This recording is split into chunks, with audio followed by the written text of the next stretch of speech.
Hey everybody, welcome to Smashing Game Time. We are two brothers that like to play video games, and we're joined by a special guest today. Joined as always by Joshua, my brother Oh, hello. Joshua. Yes, hello.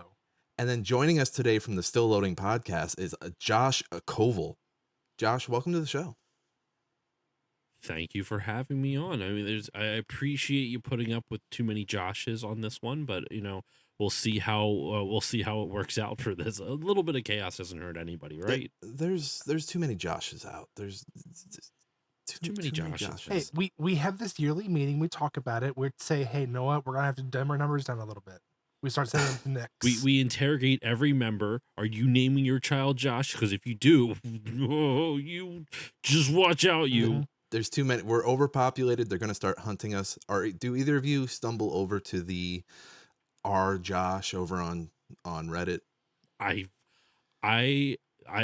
don't internet well. I have never used Reddit in my life. What? I would say it's probably Never. a blessing because there's a lot of terrible things that come from Reddit, but there's also some good things. I have no interest in it. It's the same thing. I love Discord, right? But the reason I never use Reddit is I feel like you have to live on there to follow the conversations on there. Like I don't know where to start.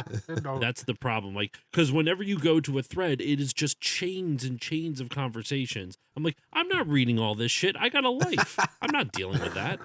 So I've never had an interest in Reddit. I did set up like a Reddit for the podcast, but there's literally nothing on there. It is there's not even a post.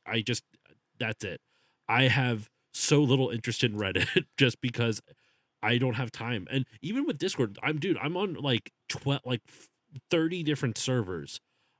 All of them are muted. I have no time to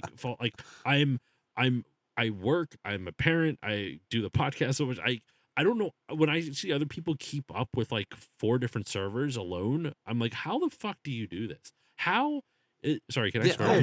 Just realized go with it. I don't know how people keep up with it, man. Because then like there'll be like 20 messages that happen, and I can't do anything at the moment because taking care of kid, going doing something for work, blah blah blah. And then when I'm on, then I go and I check it, and I see like 20 messages. I'm like, I don't want to read through all this. I have to decipher what's happening now. Like, no, thank you. And I'm not going to jump in midway through because that's how you say stupid shit. So I just, it's for me, it's very mentally overwhelming. And so I just never really bother partaking. You know which one I don't get? I don't get Substack because it's like, oh, you get to have a blog, but also you have to treat it like it's Twitter. I'm like, no, I just want to have a blog. Like, I don't want to tweet with people. If I wanted to tweet with people, I'd be on Twitter. Well, that's why I use Blue Sky now, because fuck Twitter. Right, yeah, I'm on Blue Sky. I still have a Twitter. Don't use it. It's just sitting there. And I refuse to call it skeeting. Some people call when you post on Blue Sky a skeet. I refuse to call it that. It's just posted. Is that legitimately what they call it? Yes. Yeah. Some people. There's a large contingent of people just call it skeeting. I'm like, I mean, y'all never listen to Lil Jon, I guess, because we're not doing this. It's the Dave Chappelle bit that he does in the middle of the Chappelle show. He's like, they're saying skeet on the radio. When white people find out what that means, they're going to lose their minds. And I guess we didn't lose our minds because people still use skeet out in the open. It's like, do you know what you're saying? Do you know what you're saying at all? Well, no, I got the perfect social media app for you guys. It's called 4chan. It'll change your life. No, Josh, you're not. And God forbid someone making a skeet thread. You don't want to know what that is. So I'm on Blue Sky. I still have the Twitter. I don't use it. I'm on Threads, but I fucking hate Threads so much. I don't even really. It's so bad.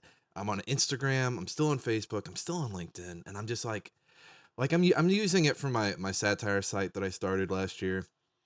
And it just drains the soul out of me. I'm like, oh, all these different places. Just like, it's like, the fishermen that you see like on the dock, but they have like 5 different fishing hooks. Mm-hmm. That's how I feel going onto social media these days. That's why I only use Blue Sky and Instagram. Instagram auto posts to Threads and Facebook. And this is why I'm bad at social media, because I don't build a social media following. I don't really do what algorithms want me to do. I just kind of post whatever the hell I want. Love this man. You got the I motto. it's not like a superiority type of thing. It's not like oh, look at me, I'm going against the grain.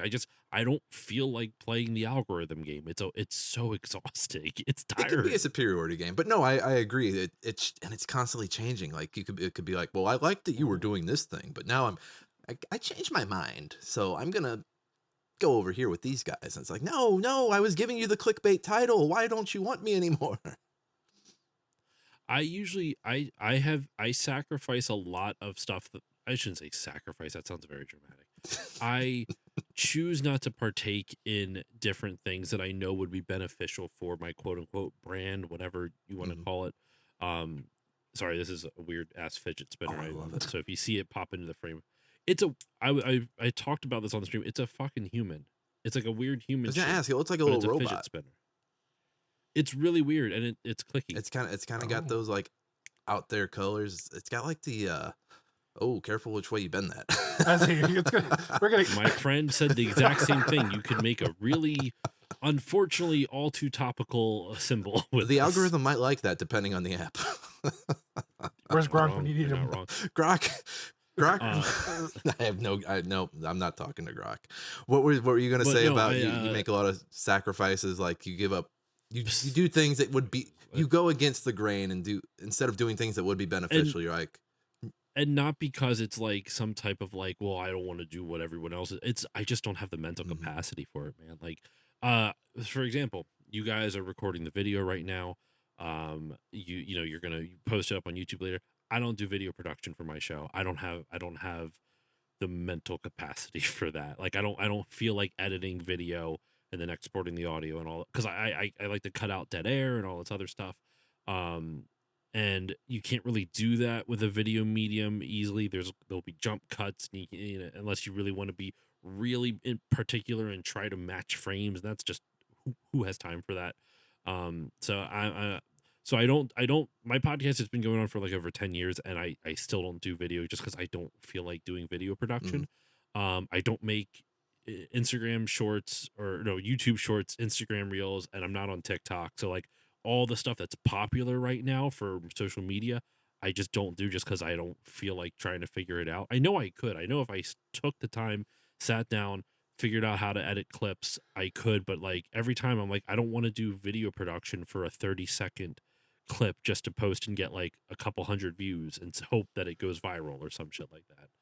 So just all the stuff that would make my show more popular, I just don't feel like it. Well, honestly, the video doesn't really go a long way. I feel like, because we did we did the short form videos for about a year, and Mm, like it was just it was an extra thing. We did it, and like we had a few, like one or two go semi viral, and it was fun to like watch people pile on one of us for saying something stupid. But at the end of the day, I was like, this isn't bringing people from TikTok over to the podcast or over to the YouTube channel.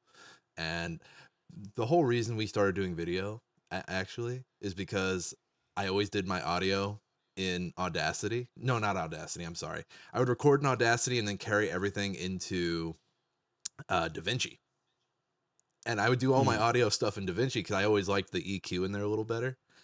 And I was like, well, you know what? I already know DaVinci, so we might as well do the video stuff. But yeah, if it was 4 years ago, if it was four, Josh, are we at year 4 or year 5? I think we're on year 5. Jesus Christ. If I went back 5 years, I'd be like, just do everything in DaVinci, you dumbass. Because now my day job is doing podcast. And there's Mm. the folks in charge don't understand, because I pushed them into video, and they were like, okay, we want video. We want to do video, but we want you to still do all the cuts. And I was like, okay, it's going to be jumpy. And they don't understand that, like, if we're making cuts to long pauses, that it's going to be jumpy. So it's like, okay, guys, like, Hmm. here's what you're losing by doing this. Like, sometimes it'll look clean, sometimes it won't, but here it is. Yeah, I think it's just like I get why it's popular now to do it. Like it's because everyone gets like that nice studio set, and then you sit on a couch and you have the big fancy Shure. It's always a Shure microphone for some reason. It's always a Shure microphone. Um, I don't know why that is. It just happened to be like the go-to thing for like podcasters. I'll take But those over yeah, the little finger mics I've been seeing everybody with. Those yeah, drive me nuts. I don't mind that for like Instagram reels or like TikTok stuff that's like short form content. I don't mind that because then it feels like okay, much more like reporter on location or whatever the fuck. Like that I don't mind so much, but if it's like a long form thing, that's weird to me. I see it and I don't get angry, but I'm just like, man, Well, just get a mic. I understand they're but cheaper, and it is fun to hold them like that, like when you're playing around with them. But but here's the thing: if that bothers you, how about the ones who like? Because I'm seeing it more and more, and it's starting to annoy me personally. But the one they'll take like a prop, like they'll take like a broom or something, and they'll stick it to the end of it, and they'll like hold it out, and it's a different prop every time. I kind of like that. Like Mm, the Subway Talks I guy don't who mind does the it on his gimmick either. MTA Yeah. card. I like Yes. that because it's a little different, just a smidge. I like Subway Talks too. I think that's a fun gimmick. Also, I like he's addressed Kareem, I think is his name.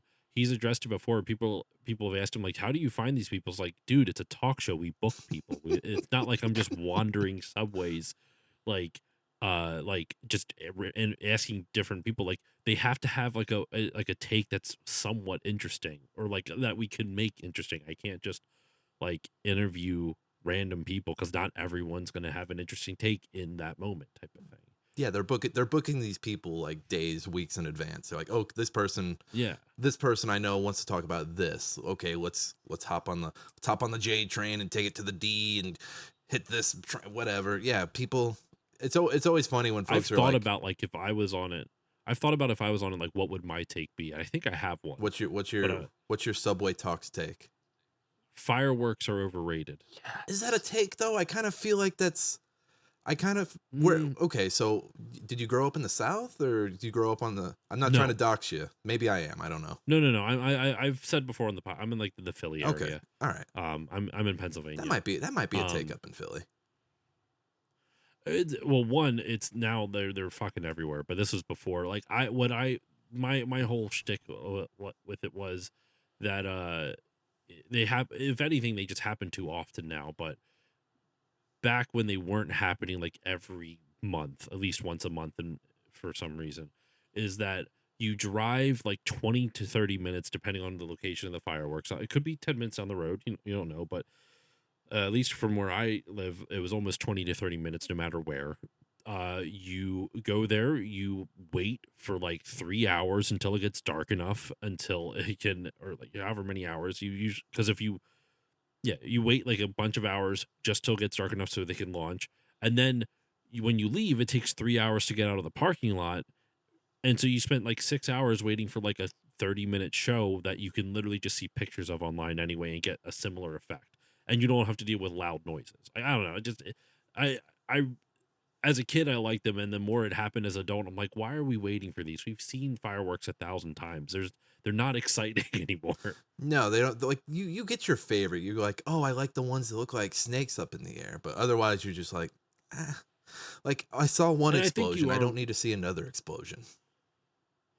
And I think you are right. It's really not that interesting of a take anymore. I think that's just the first one that pops into my head. I would want to come up with something that's also not like hyper nerd specific, like video game specific, because like who the fuck's gonna care on in like for that audience, right? Like like well, I think insert popular game here is really bad, and you should feel bad for liking it or something. Like anyone could have those takes, and people have them all the time on gaming podcasts, but I think that'd be kind of boring on Subway takes. I've It has to be something that's more so universal. what's your? I've got my gaming Subway Talk take. I want to know what your guys' would be. Mine is that Metroid Dread is a bad game. You shut your mouth. It's a bad game. I just don't like it.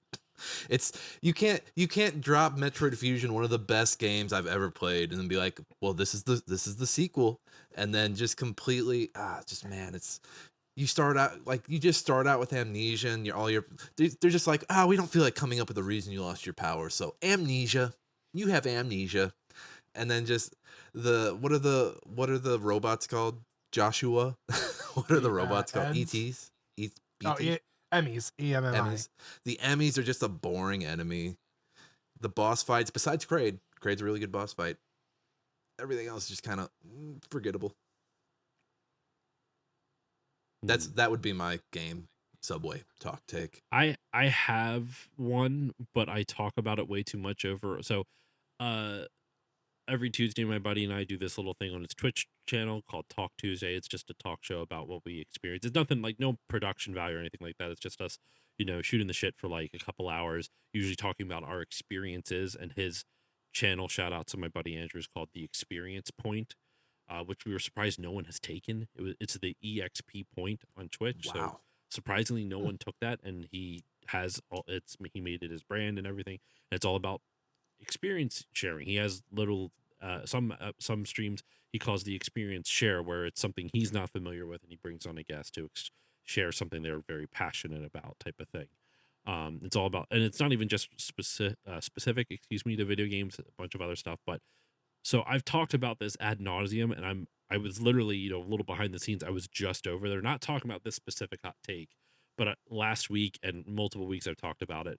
And my hot take, which I don't want to elaborate on, just because I talk about it so fucking much over there. Um, Dark Souls is overrated, I buy that. and similarly in a similar vein, Hollow Knight is too. If you would drop that take on me like a year That's a ago, because I really Silk Song really grew on me, but Hollow Knight, there's just something about Hollow Knight that didn't click with me. I I mean, in a nutshell, without going too far into it, I'm torn because I don't think the games are poorly designed, but I don't enjoy games that purposely disrespect your time. And that's what Dark Souls and Hollow Knight do. And some people like that, to each their own. Some people really like that.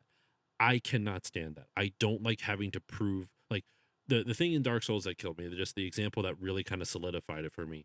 The Bell Gargoyles. Have you Mhm. guys played? I'm assuming you guys have both played Dark Mhm. Souls. Yeah, the Bell Gargoyle boss fight. I beat it. I did beat the Bell Gargoyles. I got some help from the community, which is that now that I'm realizing it later on, like that's part of the game. You're supposed to like read the. I don't have Xbox Live, so I couldn't read any of the hints or anything like that. Um, but like or like the messages left on the ground or anything like that. But the nearest bonfire to it, you still have to fight a whole bunch of enemies, and you can't run past them because you have to climb up a ladder. And if you try to climb up the ladder, they will run right up to you and just hit you right off. So you have to take them out. And there is a boss right before him, like a little mini, like not a full on boss, but like a little mini boss. I forget what it is. But once that guy's gone, then you don't have to fight him again, right? So it's not like that one respawns every time you die. But it would take like 10 to 15 minutes just to get back to the Bell Gargoyles, only to have my ass handed to me in 2 seconds. And I don't learn what's happening to the fight, with the mechanics of the fight, because I died so quickly. And then I have to wait another 10 minutes just to get back to the boss fight so I can maybe survive an extra second using what limited information I obtained from that first failure um, to do better. And I don't know, man. I just don't want to spend an hour, like if I spend in actual boss fight time, excuse me, like an hour and a half trying to understand the mechanics and dying and failing.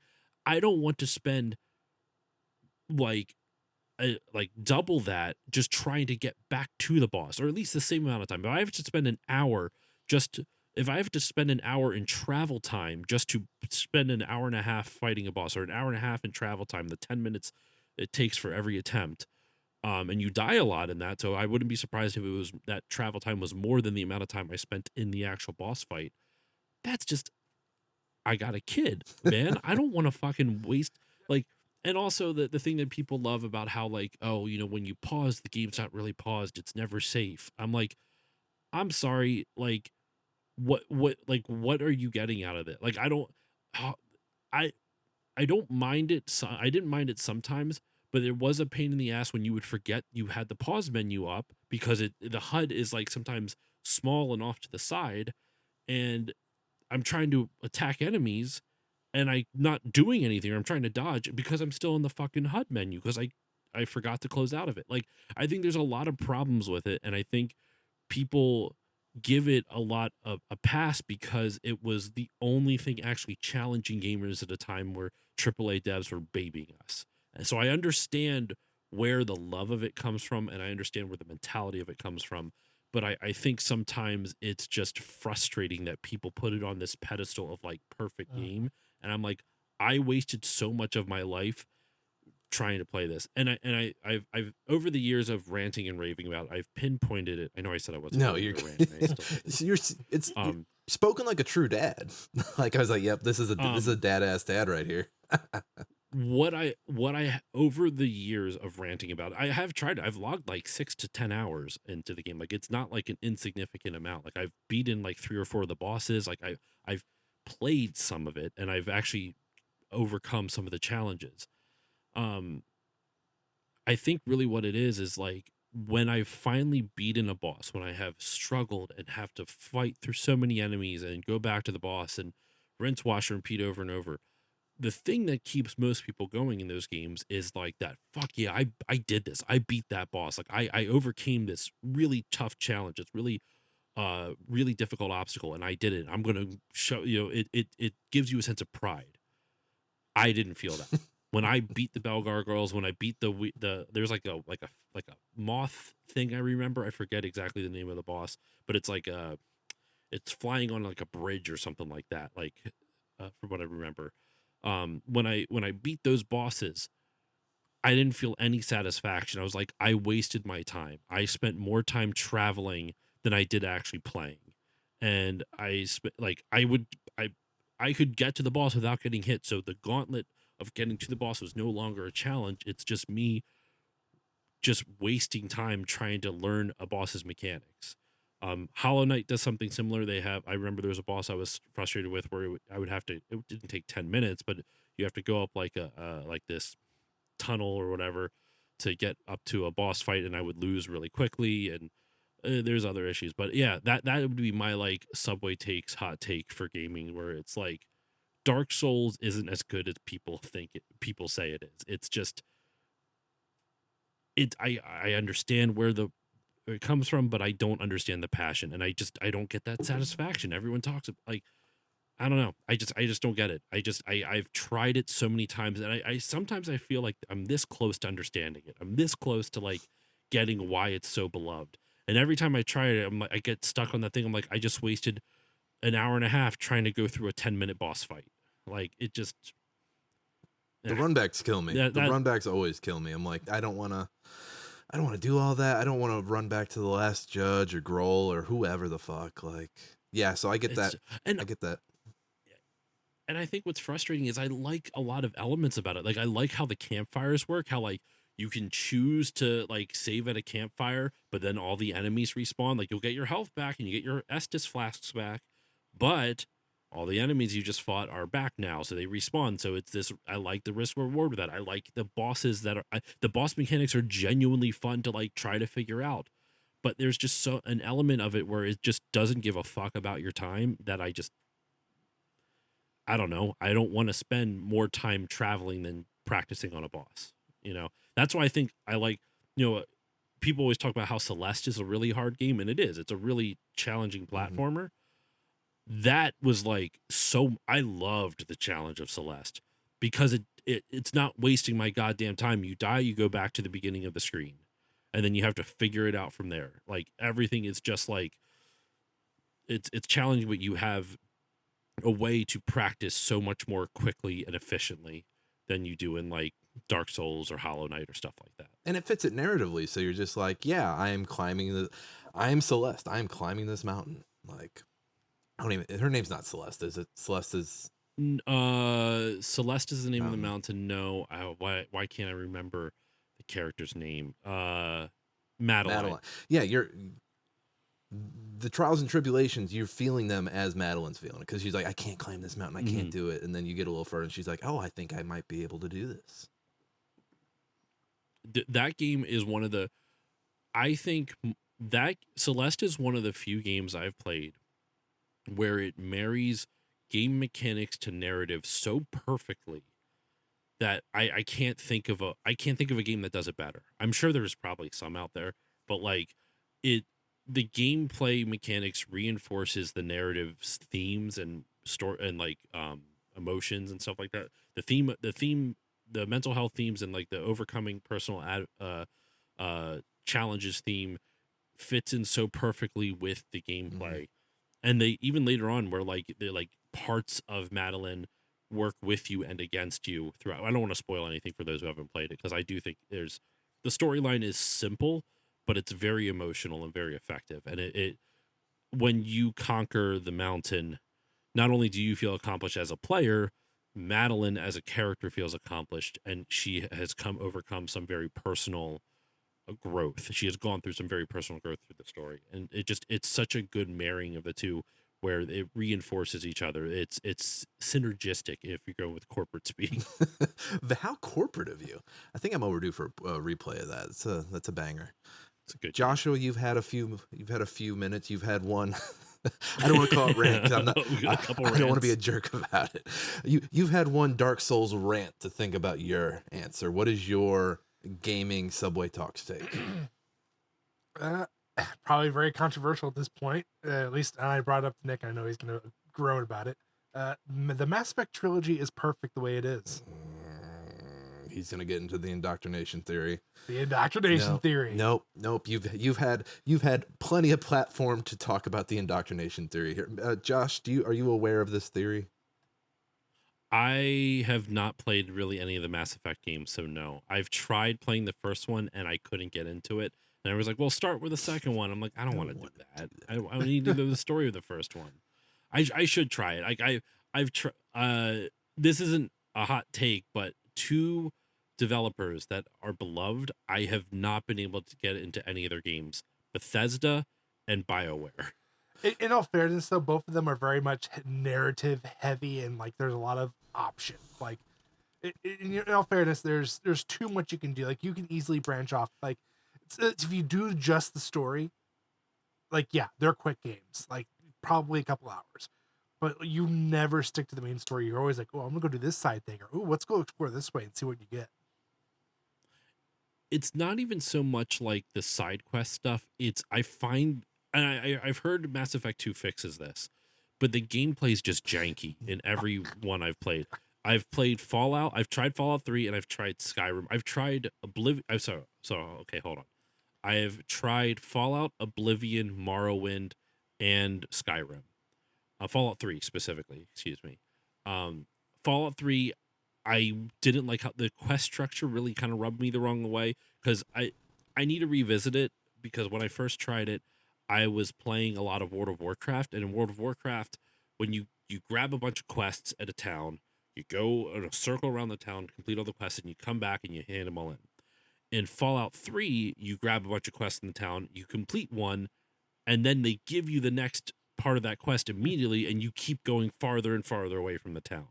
And it kind of, I'm like, well, why am I grabbing all these quests? I'm going to have to now travel all the way back. With that said, though, you can fast travel. So I think I need to revisit Fallout 3, I think. Um, Morrowind, I played on the original Xbox, and I rage quit on that because there is a mission, there was an objective where I had to get a specific item in like this like den. It was like a cave type of thing. And it was pretty early on in the game, and you walk into the cave, and they're like I'm exploring through the cave, taking on enemies, and I come to an opening in the cave, like it's a big cavern, right? And there's literally like people have been living here. There's like a second level, and I see bookshelves on the top of the second level, and there's like doors on the bottom and the top and whatnot. And there's a stairway on the right or left side. I don't remember which. It was that was it's been over a decade since I played it. Um, and I had to find a specific item in this area, and I'm looking all over for it, and I can't find it. I searched the entire bottom half of this dungeon. I'm like, all right, nothing there. So I go up the stairs, go search the entire top half of this dungeon. Can't fucking find it. So I go to the internet. I'm like, where is this thing?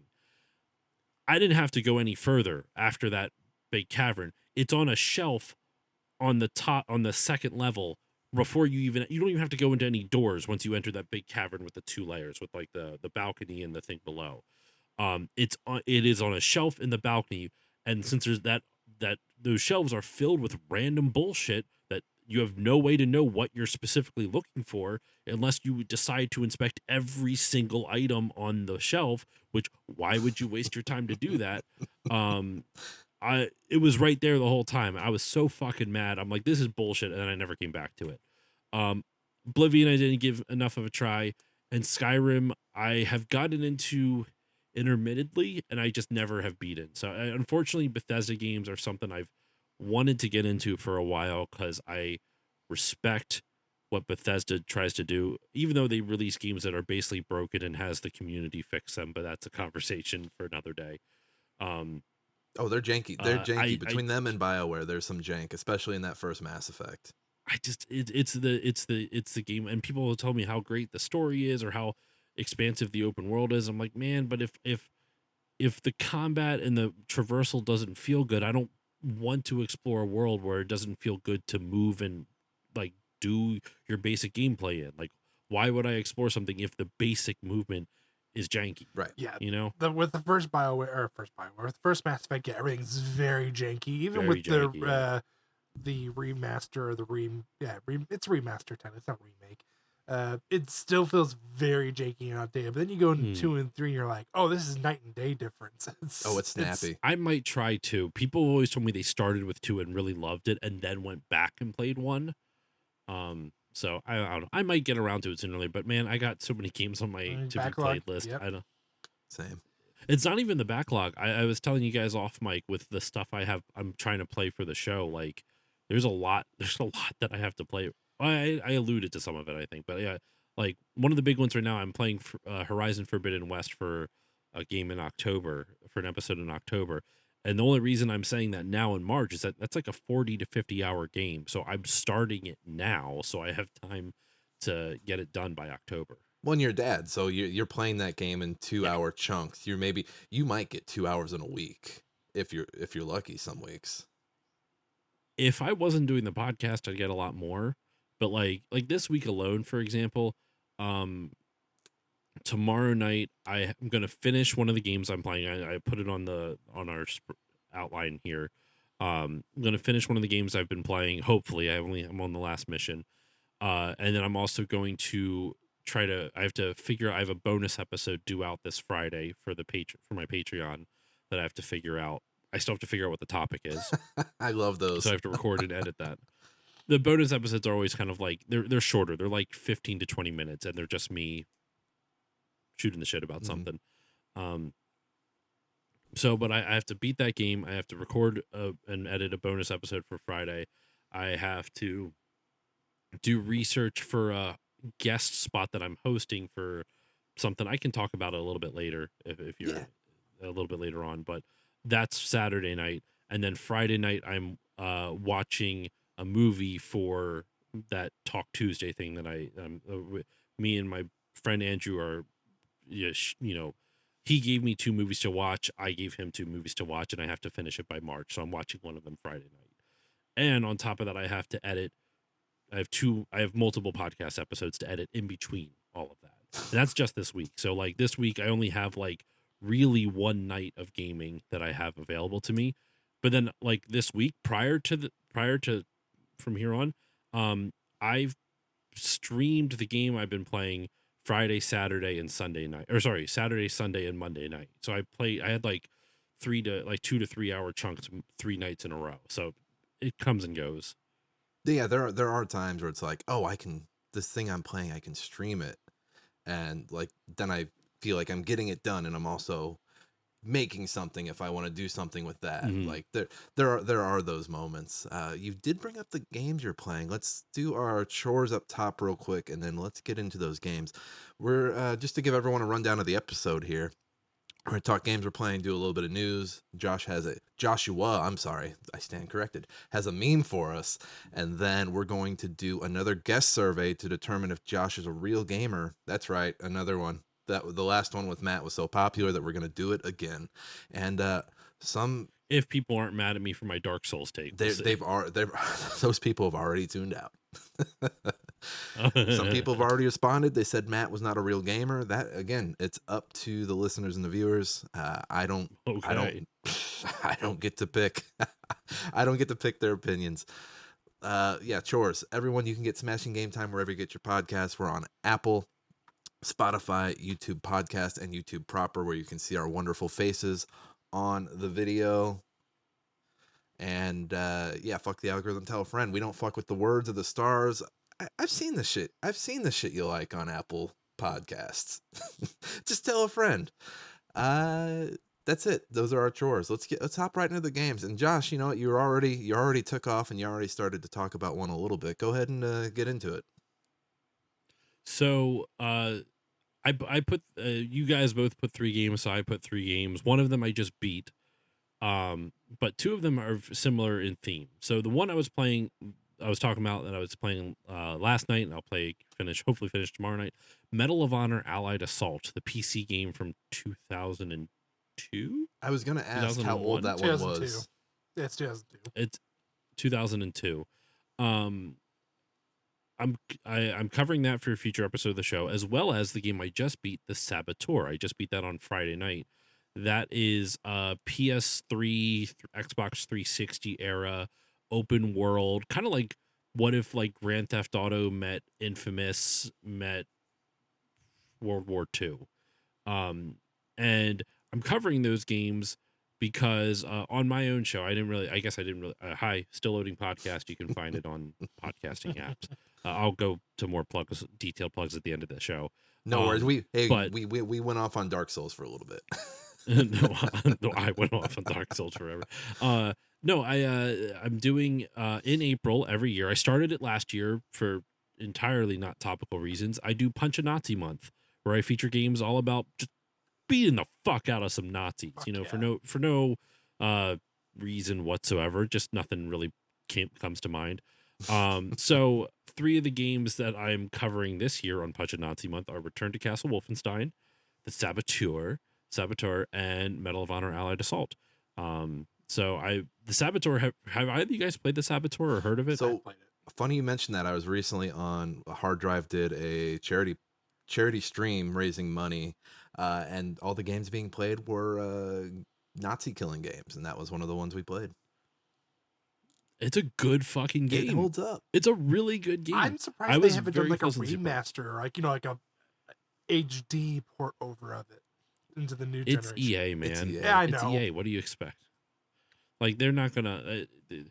It's so cool, man. Like every time you take out like a major story event, when you blow up a Nazi stronghold or take out a Nazi leader or something like that, the whole game is in black and white. But every time you do that, color comes back into the city, and it's honestly super cathartic for all the stuff that's been happening. Once again, not topical, but whatever. Not to get too topical, but all the stuff that's been happening in the world, in the country. And like what is it like? It's so satisfying to like, and honestly really amusing. So I played on the PS3, and my PS3, the Bluetooth for it is busted. It can't connect to Wi-Fi anymore because of it. It can't connect to the controller, so I have to hardwire it in. But because it's hardwired in, this part is a little bit loose, and so periodically the game will freak the fuck out, and my guy will just start throwing grenades and shooting things and bringing out weapons. And I normally hate that, but in a game where you're trying to like just fuck up some Nazi shit, it's really amusing just to have a guy like try to sneak around, see if he can plant some dynamite on like a Nazi watchtower, then all of a sudden it just loses shit. It just starts hurling grenades everywhere. It's really satisfying. And also like, you plant the dynamite on like a tower and just run away and just cheese it and hope that no one catches you. It's really fucking fun. Yeah, so I was playing that, and then Medal of Honor Allied Assault. Medal of Honor is, the OG World War II first-person shooter series. This is the 3rd game in the series. The one prior to that, which I covered on Punch a Nazi month last year, is Medal of Honor Underground, which is definitely worth playing if you have not played. It is really good. You play as a French resistance fighter, and you play as a woman. You play it as a female French resistance fighter. At the end of that game, I know this is a little bit off topic from Allied Assault, but I still love this. When you beat that game, they showed the interviews when they were doing research for the game to like try to be as historically accurate as possible. They interviewed women resistance fighters from France, and you can see all the video interviews in the credits. Oh, that's It's awesome. really fucking cool. So yeah, those are the 2 things. I'm playing one more game, but I've been talking a lot already, so I apologize. I was gonna ask, are there any Nazis in Donkey Kong Country too? Technically, Is KK Cruel? Is he? I guess he's Nazi coded.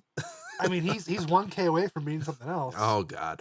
Hey, I did play Mafia 3 during that stream. I didn't get to kill the clan members, but everyone in that game that you kill is clan adjacent, so close enough.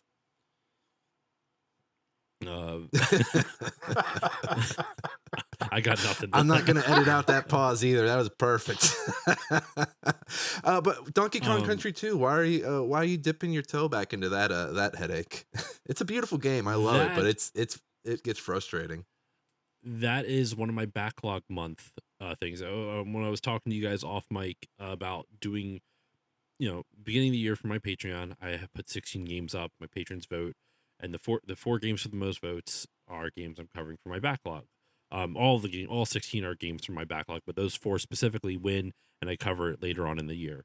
So the 4 games that won this year were Sonic the Hedgehog 2. Classic. Because I had never beaten. I've played some of these, but these are games I either have not beaten or have not played at all. Sonic the Hedgehog 2, I've played a lot, never beat. So I wanted to use that to check it off my backlog. Donkey Kong Country 2, I've never really touched. So I've been playing that for the first time. The other 2 games are Horizon Forbidden West and Max Payne, the original Max Payne. Okay. So I'm trying all those out most of them out for the first time. Forbidden West, I've actually logged probably like 10 to 15 hours in Forbidden West, but that game is a 40 to 50 hour game, so I still have a lot to go. And I'm probably honestly going to start over for it because I don't remember much of the story. But anyway, so I've been playing Donkey Kong Country 2 because it's kind of like this nice, perfect, like, I can play it in front of my kid. Mm-hmm. So it's that's really handy. I beat Sonic 2 in front of my kid. I'm going to be playing this in front of my kid as well. That's been really handy to do. So I'm playing it for backlog month, and it's also nice to play it right now because it's safe for my 5-year-old, so I can play that in front of her.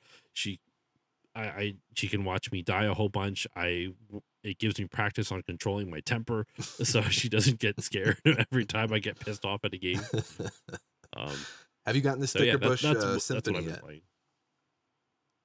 No, not yet. I love that song. I've heard the song. Well, I will say, early impressions of it is significantly harder than Donkey Kong Country 1, and it's significantly less balanced. It is like I like the ideas they're putting into the levels, but it is a very unfair game. Like it very much feels like, in terms of, like, I guess, difficulty, for lack of a better term, it's like Donkey Kong Country 1.5. Like it has plenty new ideas. It feels like a true sequel. So 1.5 makes it sound like I'm like insulting it, like it's not a true sequel. It is, but in terms of how it expects you to come to it, it's like 1.5. Like you should have played the original Donkey Kong Country, just beaten it, and then jumped right into 2, so that way you still have all that muscle memory, because jumping into it cold is a little bit of a rude awakening. No minecarts in that one, though, I don't think. The minecarts in that first one suck so bad, so when you get to that second one, unless I'm misremembering, but yeah, the minecart. I don't know. Yeah, I've only there's the carnival. There's the carnival, like the roller coaster. Oh yeah, I guess that doesn't technically, count. but that doesn't doesn't count. No, those are a whole new difficulty of their own too. So. Oh, sorry. Whoops. So far, I've only beaten the first boss, and I got to the second save point. At first, I thought I was going to be mad about the save system, but now I realize, because you have to pay coins to use it after the first save. Oh, yeah. But you get, 1, they give you lots of coins throughout the game. 2, that resets every time you restart the game. So it's like when I pick it up next, it's going to start me from where I saved, and the next save I use is going to be free again. So as long as I go to the next area, unless it resets every time you go to the next area, I don't know. But so far I've only had to use the save like once. Like I have not had to pay for a save. So we'll see. You're playing on Switch, like the Switch library. I'm playing on OG hardware. OG. Oh wow. Ooh. Okay. Ooh, okay. I have something I can. I mean, if you guys are interested, you don't see it on camera, but literally, this is I have like a collection of like close to 1,000 games. I can see some of it behind you, unless those are just posters. These are just posters. Okay. Like Secret of Mana, Chrono Trigger, whatnot. But like, here. This makes you more like Joshua than because he'll every other episode he's like, hey, I have new PlayStation games to show you. Which I don't this week because, well, actually, no, I do, but it's all digital. Sorry, let me fix this. Right. Man after my heart, though. I saw some original boxes down there. Yeah, so they're like, that's only like one corner of it. Like the wall behind it is like, so what you saw was like boxed NES games. So I've probably got like 40 or 50 boxed, like complete and boxed NES games. There's like PS4, excuse me, PS4, PS5, Switch, PSP, DS, PS Vita, 3DS. That's all like on this shelf that's like kind of down on this side. But then farther over is like Sega Genesis, Sega CD, Sega Master System, Super Nintendo, NES. Like it goes all the way around the room. I'm not gonna lie, I totally just creamed a little bit. he's met his counterpart. He's met his other Josh. It's something in the name, man. It's something in the name. Listen, storage. Like, I wish I had this. I wish I had the space for that. Like, I've got. I don't know if you can see. Nah, you can't see them on this angle, but I've got gobs and gobs of comic books, and it's just like one thing. You get one thing. You get one thing, and I've got like maybe 10 physical copies of games. Otherwise, it's all comic books now. But maybe one day I'll pick back up the habit. I'll show one highlight real quick because otherwise I could be here forever showing random things from my collection. I picked this up because I got there was a woman I worked with. She knew I liked video games and I collected them. She had a box of like 30 complete in the box NES games. Or it was like 32 complete in the box NES games. And I told her, like, are you looking to like give this to me? Or are you like, do you want money type of thing? And she's like, no, like I didn't ask it for free. I said, like, how much, like, do you want, are you looking to sell? Like, what do you want for it? She's like, yeah, I'm looking to sell. I said, okay, well, I can tell you what I would like estimate they're worth. And I feel bad in retrospect because I undervalued it, but not on purpose. I told her like, you could easily get like, if you took the time and sold these on eBay, these 32 games, and there's some good ones. There's Mario 2, Mario 3, Mega Man 3, like all these complete in box, right? Castlevania 2, like you could get over $1,000 for all these easily if you sold them on eBay, but that means you would have to do all that work. Like I'm not gonna, I have no interest. It would kill me to have to sell all these games or whatever. If you go to a game store, you're gonna get about half that because they have to make a profit. You know, $500 to $600, maybe $700. I can give you $250 in cash. That's about like I'm a collector on a budget. I can't do that. So she's like, I'll take the cash. I went, okay. It was like $200 in cash, and she was even nice. I didn't even pay for it all at once. I gave her like $100 at once, and then like 4 months later, I gave her the other $100, like just because I was forgetful. One of those games, though, I think I gave her $200 for it. I found out later one of those games, which I thought was just a random NES game, was worth $200 alone. Jesus, I genuinely had no idea, but it's got a funny name. That's why I wanted to share it, and it also has the story behind it. S.C.A.T. Special Cybernetic Attack Team. I need to play this game. I'm good. Look at that 80s face right there. Look at that 80s face right there. I need to play some S.C.A.T.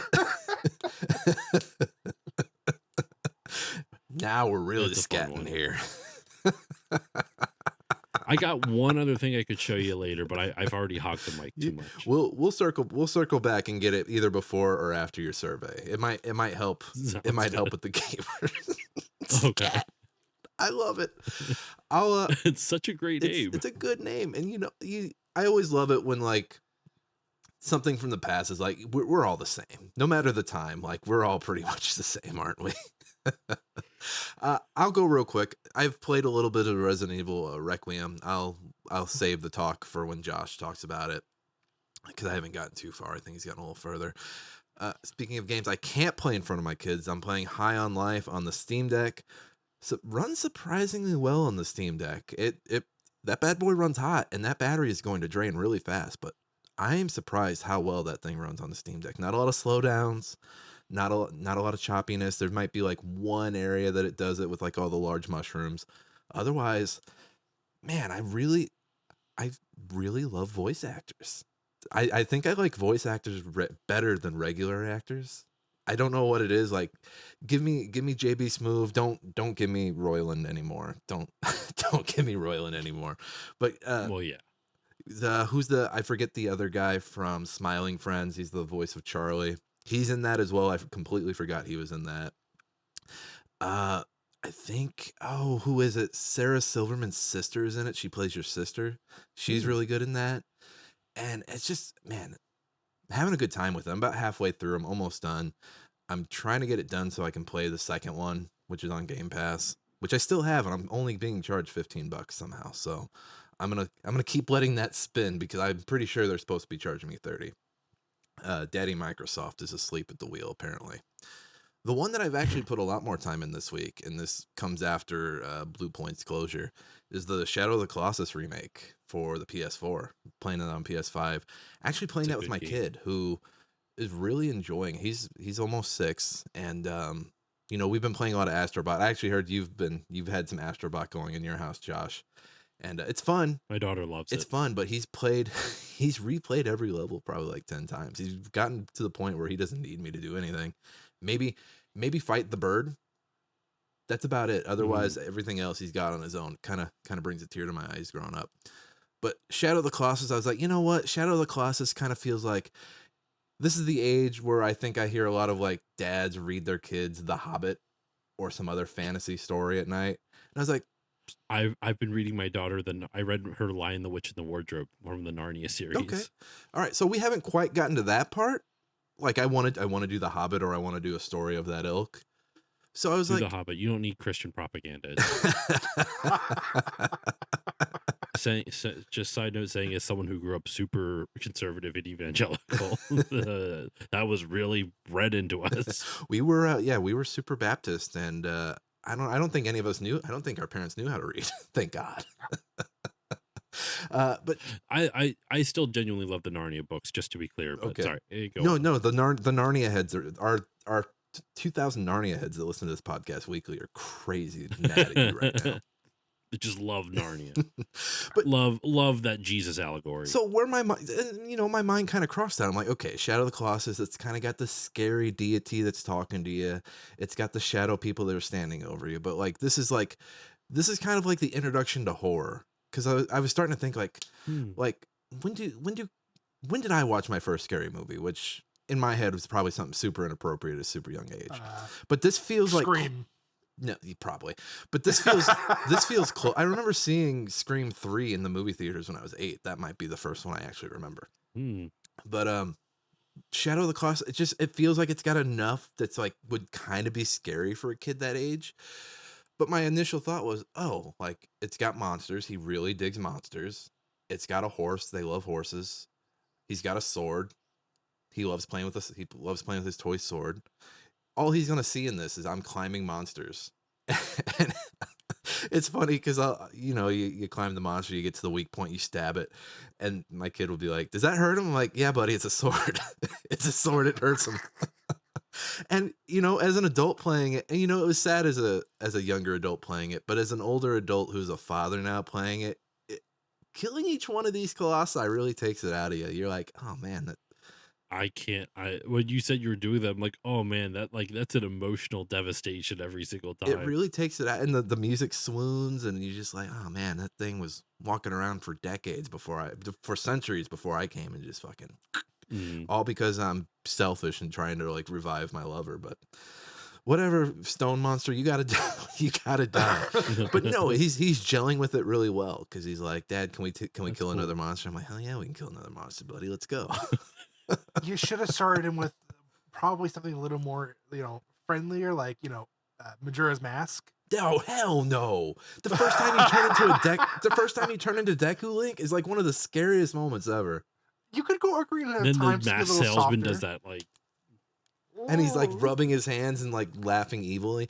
No, I think this is a good kind of like an on ramp into horror. We're not gonna go watch like Halloween 2018 right after this. Hell no. No, when you're done, just send him my way. I plan on going through all the Resident Evil games at some point here in the next couple months. He can sit down and watch Uncle Josh play it and get the shit scared out of him. Now I do want to borrow The Last Guardian from you. 'Cause I think he'll dig that because it's like That's a good the game. little parrot bird. It got a bad rap, but I think Team Eco, is that still Team Eco or is that Sony Japan? I thought that was Timiko still. But I remember that game was in development for forever. It was like a 6 or 7 year development cycle. So basically a game made Yeah. today. Yeah, it's still Timiko. Still Team Eco. So I'll probably borrow that from you when we're done with this. But I'm just glad he's enjoying it. It's fantasy adjacent, and it's keeping me from reading The Hobbit just a little bit longer. We're still reading shorter, but we're reading Goodnight Tractor. We're reading these other books right now. So basically, what I'm hearing is it's giving you time to actually learn how to read. Yes, I'm sounding it out. You caught He's me. memorized the first 3 chapters. That's about as far as he's gotten.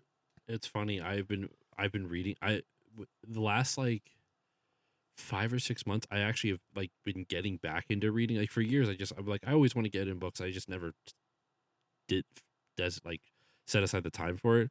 And then, what is it? Just something about like I'm not going to go down another long-winded rabbit hole or rant, but for years I was not, I shouldn't say not a fan of Lord of the Rings, but I was just tired of Lord of the Rings is a better way I can describe it.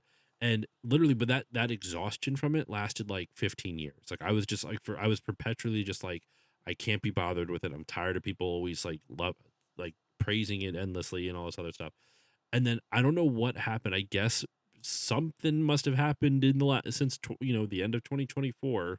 I don't know what it could have been, where suddenly dealing with like world altering awful things happening and finding the courage to push through it despite the odds and despite all this other stuff just really resonated with me for some reason. And that that got me into reading like high fantasy, like really getting into it. So I started reading Wheel of Time. I've loved that series so far. I never finished the Narnia series as a kid. I started reading those. My wife recommended me a book, which I'm reading right now, called The Queen of Tearling, which I've been really into. I'm like a little over halfway through that. And so much so, like my wife and I have been reading a lot that my daughter, who's 5, we've been reading chapter books to her. I read The Lion, the Witch, and the Wardrobe, like I said, but she's into this series called Dragon Girls, which is like this really cutesy, like these girls will like, there's 3, it's always a group of 3 girls. They get transported to this land called the Magic Forest, where they are now dragons, and they have some type of special roar. It's like very, very direct, very straightforward. Nothing like too like for adults, you're not going to get that much out of it. But for a 5-year-old, just kind of getting introduced to fantasy and going into magical worlds, like the series is long. Like we have like we have like 16 books, and we've been reading them straight through. We read like 2 chapters a night, and we just kind of been going through it. So I don't know, man. I think once you get to The Hobbit, it's going to be a lot of fun. I say all that to bring it back to what you were saying. Like I think reading your son The Hobbit, or son, daughter, I've got both. but reading your children The Hobbit or whatever you choose to read it might honestly be a lot of fun. I'm looking forward to it. I just got to get I've got to get a copy from my library. I think I have the hold on it. I don't know. I'll have to look it up, but I do want to do that. I recently picked up my own copy of it. Look at that. Does it have the gold trim on the pages? That's what I need to know. No, but it has bluish. Ooh, I like that blue though. Look at that blue though. Yeah, that's pretty. Actually, you know what? So when I was saying, like I was like, it's funny. My distaste of Lord of the Rings was legitimately like last summer, even like this is less than like 8 months that all of a sudden I'm like all into this shit, right? I'm not going to say I'm like a huge Lord of the Rings fan. I haven't read I haven't read the books, just period. I read The Hobbit years ago, but then once I got into it because of all this stuff, I bought really nice editions. That's why I had a gift card from my work, and this website called epicreads.com had like sales. Like this was like only like $35, like this nice copy of that it. Is a nice, that is a very nice copy. And that's there's no like dust jacket on that. Nope, no dust nice. jacket. I love the ones that look nice without the dust jacket. The hardcovers. I will if you keep on talking, I will show. I have to physically get it. I have to go around from my desk here. I'll show you the Lord of the Rings ones. They're very nice. Okay, I'll pass it over to Joshua. Joshua, what have you been playing? Yeah, so I've been playing Arc Raiders, of course, with my buddy Brendan.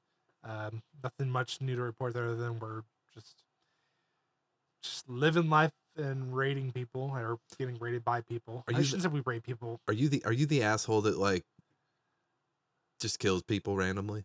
No. So I wouldn't say like I'm not like Care Bear, like, oh hey, you looking for this, buddy? Here you go. Is- Don't get me wrong, I'm not going around guns blazing, but I'm also not like, hey, let's hold hands as we walk together and destroy robots together. No, like Is that what it's if you called? start Care bearing? When you they just call like it la di da, we're friends. yeah, they literally call it Care Bear lobbies where if you're not fighting each other. Don't get me wrong, I'm like I'll come around saying, hey, I'm friendly, I'm not gonna shoot. If they fight me back or try to fight me, guess what? Gloves are off, you're getting thrown into the ground. I love that Care Bear lobby. You jump back Yeah. into Battlefield 6. Are you the only person playing that? No, Jordan's also playing it with a couple of his work buddies. Yeah, we just the new season obviously dropped, and I was like, okay, I'll play because they were like, hey, we're playing this. I'm like, can I play? I'm not the only game I get to play with him now, or at least as of currently, because that's the only game he's playing. Time out. What day did that drop? 2 weeks ago. I Okay, think. okay. I was making sure it didn't drop the same day as the strikes on Iran. I was like, oh my god, did they really drop a new season of Battlefield Oh, actually, I'm curious In now. the 'Cause, I middle- mean, it's still fresh. Like it literally just started. in the middle of a war? You know, somebody woke up and they're like, oh no, what have we done? February 17th.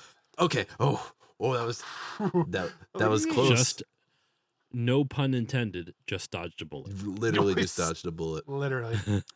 And then yeah, let's get to the nitty gritty, Nick, because I know we're going to talk about it. Resident Evil Requiem just dropped this past week. So I'm gonna put a timestamp right here. I'm doing timestamps for all the games, but Ari, maybe light spoilers, nothing too crazy. Josh, Oh no, I don't want to spoil it for you. I'm in the second Grace area. Like I immediately just woke up in the area.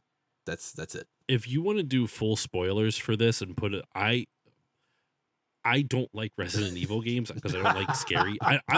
It's not because it's nothing gameplay related, nothing like that. I have no frame of reference for it. I'm a scaredy boy. All right, I'm a self-proclaimed scaredy boy. I don't like it. I don't like being scared. I just don't. Okay. I don't enjoy it. So whatever you are about to talk about with this game, I'm not going to remember it by the time if I ever get around to playing it. All right, I Josh. mean, I don't want to ruin it for Nick either, though, and I definitely have been avoiding social media, so I do my best to avoid spoilers as best as possible. So how far are you, Josh? I'm already at. This is no spoiler because it happens eventually. I'm at Raccoon City. Okay. Well, yeah. Or actually, technically, the outskirts of it, I guess. that was a big part of the game's marketing, so I'm not. Yeah, surprised. exactly. No, but I will admit, it definitely did a 180 on me at this point. Like, and I don't want to spoil it too heavily, but like, it did a 180, and I'm now sitting there going like, I like it in a good way, but I'm also like, wait, what? Are you playing the game in the perspectives it wants you to for both of them? Yes. Or okay, me too. Yes. Me too. Yeah. So, right now I'm playing as Leon. Okay. It definitely adds a bunch more like interesting stuff. And Nick, have you played Resident Evil Village? I played Village up to the point where you get into Lady D's castle, and then I stopped just because I was like, Do you know what happens in that game at the end of it, at least? Yeah, basically, Ethan Winter is basically a mold man. Okay, not so much that part, but with Chris in the BSAA. BSAA, a lot of them become monsters, and Chris has to kill them or something like that, right? Okay, no. Well, sort of. What game am I remembering? I don't know. No, so you realize that there's a separate unit of the BSAA that's operating there with Chris, and Chris is like, wait a minute, what are they doing here? And you find out it's a different branch of the BSAA. Mm-hmm. So you start to realize like, hey, there's something going on with them. It kind of reiterates off of that into this part of the game. Because I did read a recap because I was like, you know what? I don't have any knowledge of what happened in 6. I don't have any knowledge of like a bunch of stuff. And rereading, I did find out like, oh, there's like multiple It's not just Umbrella. There were multiple companies like with bioweapons. Yeah, Tricell is one of them. It's the group from 5 that was being ran by Wesker. Mm-hmm. There was biocell, I think was one. There's a lot of cells. And A lot of just cells involved. and just based on this game, I mean, the fact that the game's called Requiem, like I kind of feel like it's the amalgamation of all these companies and what they've been doing for the last 30 years, and it's all coming back to Raccoon City essentially. So I don't know about all of them, but I know like at one point you do find an like a article written by Spencer. Ooh, So he gets brought up into it. You Throwback start to boy. read stuff about old what the remnants of Umbrella that still survived. You do see what's kind of going on, like, or you're starting to learn the BSAAs is involved with Raccoon City in some way. You just don't know what yet. But needless to say, and this is not going to be a spoiler because it's not really spoiling anything. They bring back the merchant in a weird way. Oh god damn it! What a weird because I was gonna guess some wacky character came back. I was gonna guess Billy from Resident Evil 0. I was about he's just been in Raccoon City, just like eating raccoon carcasses. No, and it's not even a character. It's like a little like shop, like an electronic shop, kind of like how they did like Dead Space, where you can go into the shop, buy your stuff. Oh, he's like upload. They do that. He's an AI.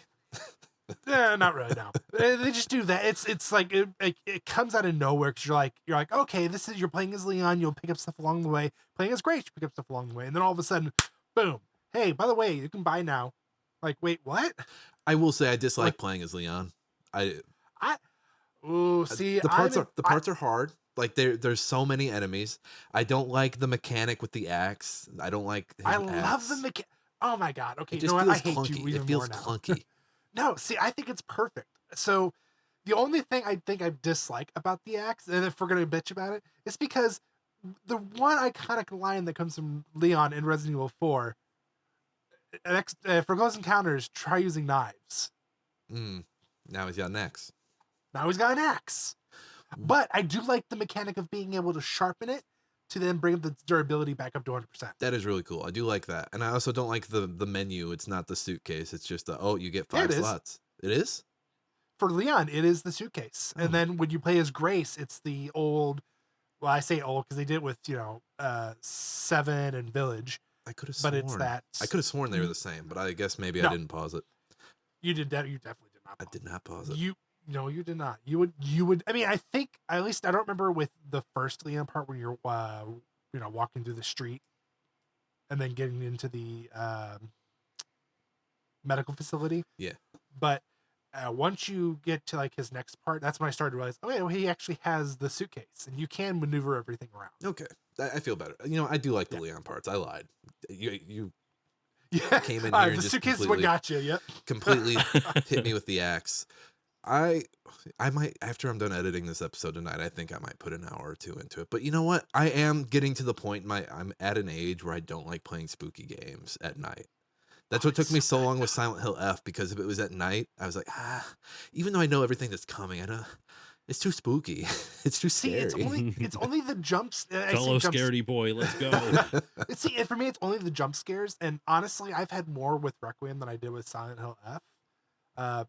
But in my defense, the creatures in fucking Resident Evil Requiem climbing out of the ceiling or popping out of a doorway out of nowhere, that's bullshit. Yeah, I'm sorry. I'm not big on the jump scares, man. Like turning on that first light in that second area and the horse statue looking like a pair of hands like down the hallway. Yep, just coming out. Yep. And I was like, I don't like that. Are you sure I have to go this way? I don't want to go. And I'm almost mad at people who are like, oh, I gotta play in that third person I'm so used to. No, the first person is what makes it so much better. Yeah, it's fine. It's fine. Like especially makes the chasing scenes a lot more scary because it feels like they're like right on your tail. Like I can't tell, even with these, $200 headphones, are they far enough behind me that I'm running fast enough, or am I running super slow compared to them and it feels like they're pretty much right on my ass? So we like it so far, right? Oh, I mean, honestly, for what, like, you would think for what it is, as far as like how they explain it, like, oh, you get to play as Grace in this first person view, it's gonna be very scary. You get to play as Leon in the third person view, and it's more actiony. You would think it wouldn't work, but I think it actually works really well.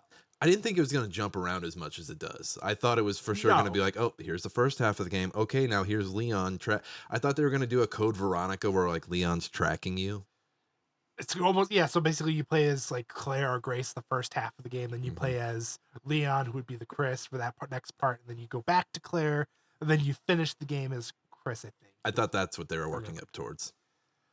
But no, But yeah, I like how it. right I mean, into it's it. a little jumpy at one, but at the same time, I'm like, this is really good, especially when they let you go back and like you just finished Grace the first time, and you come in as Leon right after that, and you basically see everything she's killed and everything she hasn't killed. You can then fight. Oh, that's cool. The Oh, I you haven't. No, I haven't done a second part as Leon. No. Oh, I thought you said you were finished the first part, Grace, which would have been. Oh, you're talking about this beginning. Yeah. That's my bad. No. Yeah, so essentially, whatever you don't kill for that, because it doesn't really happen after that, pretty much, because it's like the one instance where like the timelines kind of like intersect like perfectly. But yeah, whatever you don't kill as Grace, Leon then comes in. So, like for example, the big chef guy, Mm-hmm. you can technically kill him as Grace. However, I saved it for Leon because I'm like, oh, Leon, I'll be able to stun him and I'll be able to melee the shit out of this guy. Yeah. Recommend that 100%. Shoot melee. Yeah. Yeah. Last thing. And then we're gonna move on. But that first area is Grace when you're like investigating the room and you come back out the second time, and like you go past like one of the side rooms and the doors like kind of propped open and you kind of peek in and there's a bloody like standee. Yeah. It scared the piss out of me. It's the dumbest jump scare ever, but it scared the piss. Nothing happens. Nothing jumps out at you, but it made me jump. I was so pissed. I was so annoyed. Did you jump at the old guy in the flashback? No, I don't think I did. So you didn't jump at him or the Oh, guy him that kills getting. Yeah. Oh yeah. Oh yeah. Well, I think I saw that in the trailer, but yeah. Josh, what'd you go to get a little while ago? What's the materials you got for us? Oh, you're talking about the stuff from okay. Yeah. I was going to say real quick. I know I didn't have anything to say about Resident Evil, or at least Requiem, but I will say it's been, as much as I'm not a fan of the series, just because I like it, once again, scaredy boy, don't like being scared. It's been kind of, I've really enjoyed as like a fan of other people's love of this. Like I like people who, I like in seeing things that people enjoy. I like that people are happy about it. I like that the fans of the series has something to look forward to, and I feel like ever since Resident Evil 7, the series has been like on an uptick, like in terms of popularity again. So it's been nice to see, as much as I'm not a fan of it just because don't like being scared. I like that like survival horror and like horror video games have largely made a comeback. I know it kind of started with like, what is it, dementia, not dementia, sorry, dementia, in Dark. what's the name? Amnesia? Dark Descent. Amnesia. Amnesia. Thank you. Amnesia: The Dark Descent. That kind of was like one of the first big like horror. I know it was an indie game, but it was like one of the first big horror games that like kind of brought horror stuff back. And there's been a lot of other indie games that have like brought it back into a more popular zeitgeist. But it's been cool to see that Resident Evil since 7 has consistently like done good shit. Whether it's Biohazard, the 2 and 3 remakes, which are really popular. Village, I've heard nothing but good things about, and obviously Requiem, which we're going to talk about in the news segment, as again is like just crazy popular. What I did bring though, real quick, so I got a nice box set of Lord of the Rings right here. Ooh. Oh, Now, that's what's hot. so if I take this out though, look at the color of the pages, Just like the DVDs. and if you put 3 spines, it makes the Tree of Gondor. Oh, how That much is was cool. that? See that? How much did that set you back? I paid $50 for it because it was on sale. That's That's a steal. a good little set. Yeah. So here is the cover for Fellowship. Okay. Okay. Once again, no dust jacket either. So like this is like, I'm a fan of the you no know, dust jacket look. I like just like kind of like the matte, but like with a really nice design. Like I like the matte texture. I wish more books would do that. Just because dust jackets, they're It a also nuisance. comes with like a fold out of the map. So there we go. If I want Middle Earth right there, that's Ooh. upside down. There we go. Comes with that. Here's Two Towers, which I really like this cover design. That is a good one. Ooh, okay, I like It's that. the only movie I haven't seen I all the like way that. through. Quite a bit. And then for Return of the King, which is also really pretty. Oh, I think I like that one the best. It's kind of got this peaceful vibe to it.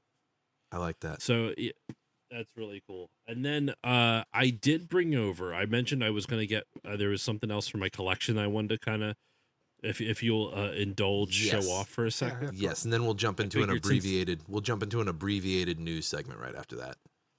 This will be really quick, but this is some. Oh, fuck.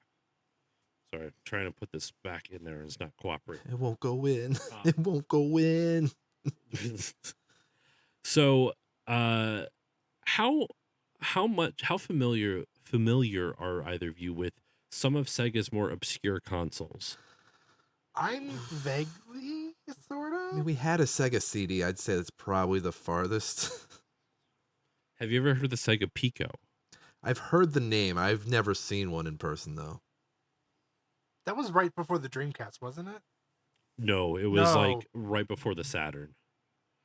Maybe right around the Sega CD. I don't know the exact year it came out, but I have. It can't fit on the screen. Oh yes, I remember the Pico now. Yes. God, that thing is what? It's a big fucking 23 box. years old? Where do you put that? Something like that. Where do you? Almost over 30. Where do you Probably keep that close to 30. box? On a shelf Okay. over there. So that thing plugs into your TV. The AV signals plug into your TV, and the way it works, it's more of an educational, like edutainment type of thing. It's meant for kids to like kind of play. It's meant for preschoolers. This is Echo Junior, Echo the Dolphin Junior. Oh, Echo.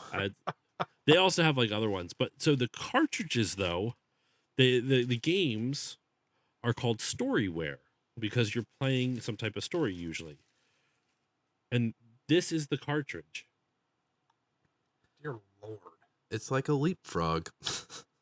So what you do is that whenever you flip the page, you plug the cartridge in and you flip the page, whatever you see on the page here will appear on the screen. Oh, it's exactly like a leapfrog. Jesus. And you can touch there's a pen that literally has like a clicky button on the tip of it because it's not 100% touch. Like it didn't have the technology for a touchpad per se.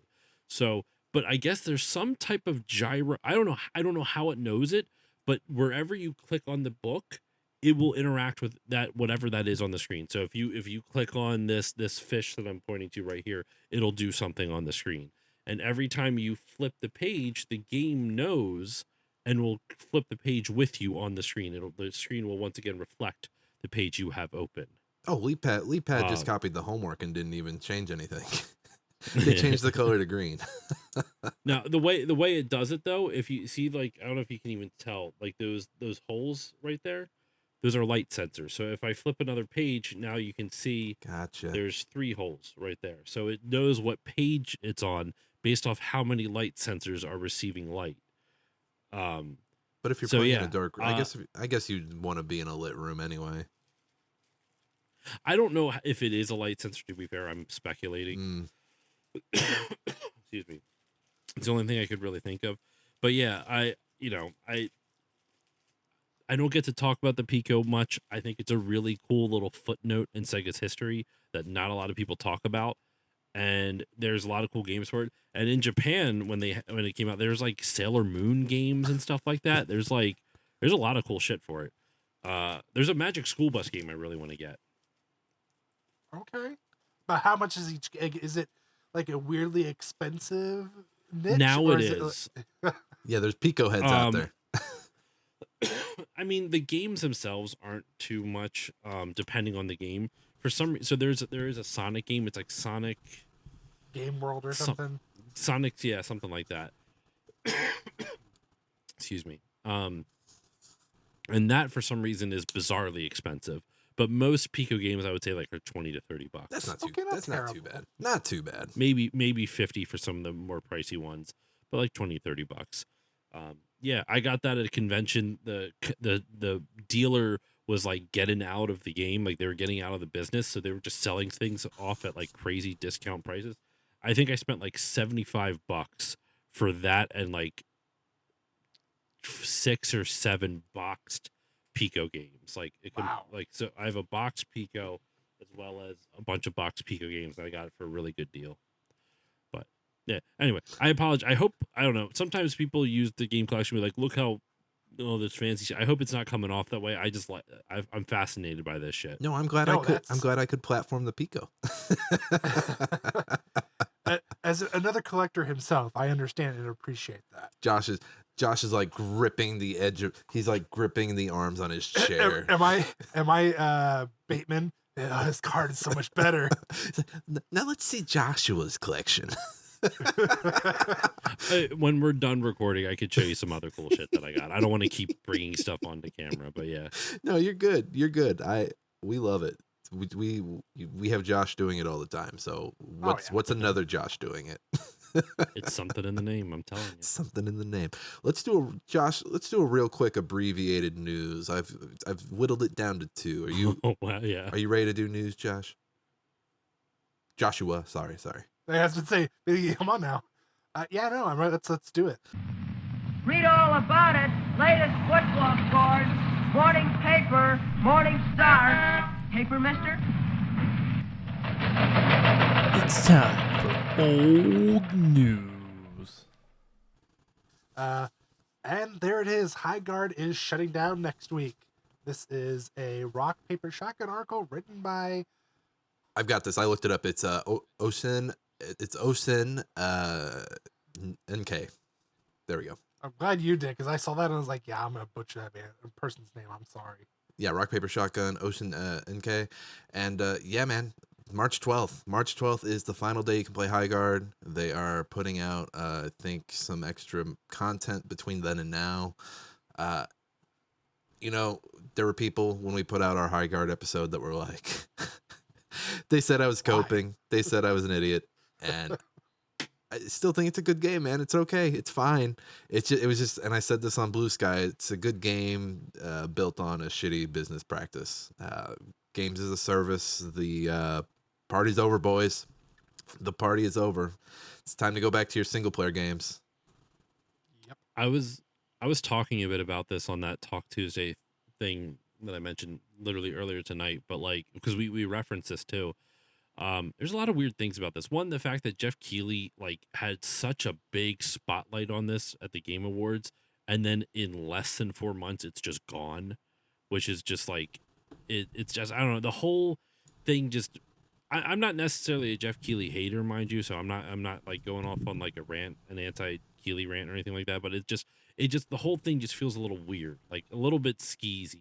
Like the fact that he promoted it so heavily with the final spot of the Game Awards this year, and then it just comes and goes. But the thing we were talking about is like, I think developers and publishers, more specifically the people with the money, have to stop, like you were saying, Nick, they have to get off this games as a service train, because the thing is with games as a service, the what's the word I'm looking for? The community, the ecosystem, there we go. The ecosystem, the gaming ecosystem can really only handle so many at a time. And it's not because some are better than, I mean, there's obviously some that are better than others, but like when you have this type of game, it's very similar. You can look at what happened with the MMO boom after World of Warcraft. It's not, when you were trying to come out with a new game like this, you were literally asking players to throw away years of their life that they spent to a different game. Mm-hmm. So if you spent 5 years in World of Warcraft, like remember when what is it, the Old Republic came out, the Star Wars MMO that kind of bombed, but it's still kind of there, all this other stuff. And it didn't do nearly as well as everyone thought it was going to be, because it's Star Wars. It's gonna blow past WoW. They're severely underestimating by that point that, you know, WoW was already like 6-7 years old at least. What was it? I think that was like 2010, maybe 2012. So it would have been like 8 years into WoW's life cycle. I don't remember when the Old Republic came out. But by that time, players had invested literal years of their lives of in-game time, and you are trying to entice them away from something they've spent years, months, and days of their life playing, to throw all that away. Just ignore that. All that stuff that you've earned over that you've played through, got, you know, good gear, done raids, met people, have this whole community that you've built up through this. Yeah, get rid of that. Play our new game over here. And that's very different. It's a very different ecosystem than single player games, where like you have that experience, you finish that experience, and you move on to the next one. Games as a service, World of Warcraft is the OG, not the OG. There's other game, EverQuest was before that, and you could go down the history of MMOs, but like MMOs were like the proto what we see with Fortnite and Mhm. League of Legends and like all these things that are now games. Well, League of Legends anyway, but all the things that you see now as games as a service.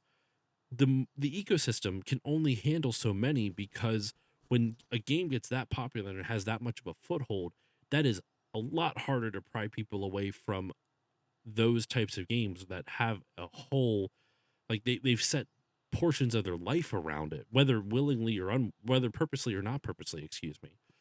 And so to release a game with spending a fuck ton of money on a game this size, and when there's already other games like it, You're making it a chore. Like you make it a chore. Like you're already playing a game that you've made a chore, and you're like, well, I already like doing my chores over there. I'm not gonna come over here and do the chores. I said something earlier. I was like, yeah, man, Yeah. like just make Titanfall 2. Like we're gonna be talking about Titanfall 2 long after like Fortnite gets sunset. Why are we like publishers are just I don't know why they're afraid of sequels and single player like smaller first of all I think smaller scope, and I think you're building your well if you're smart, smaller scope, right?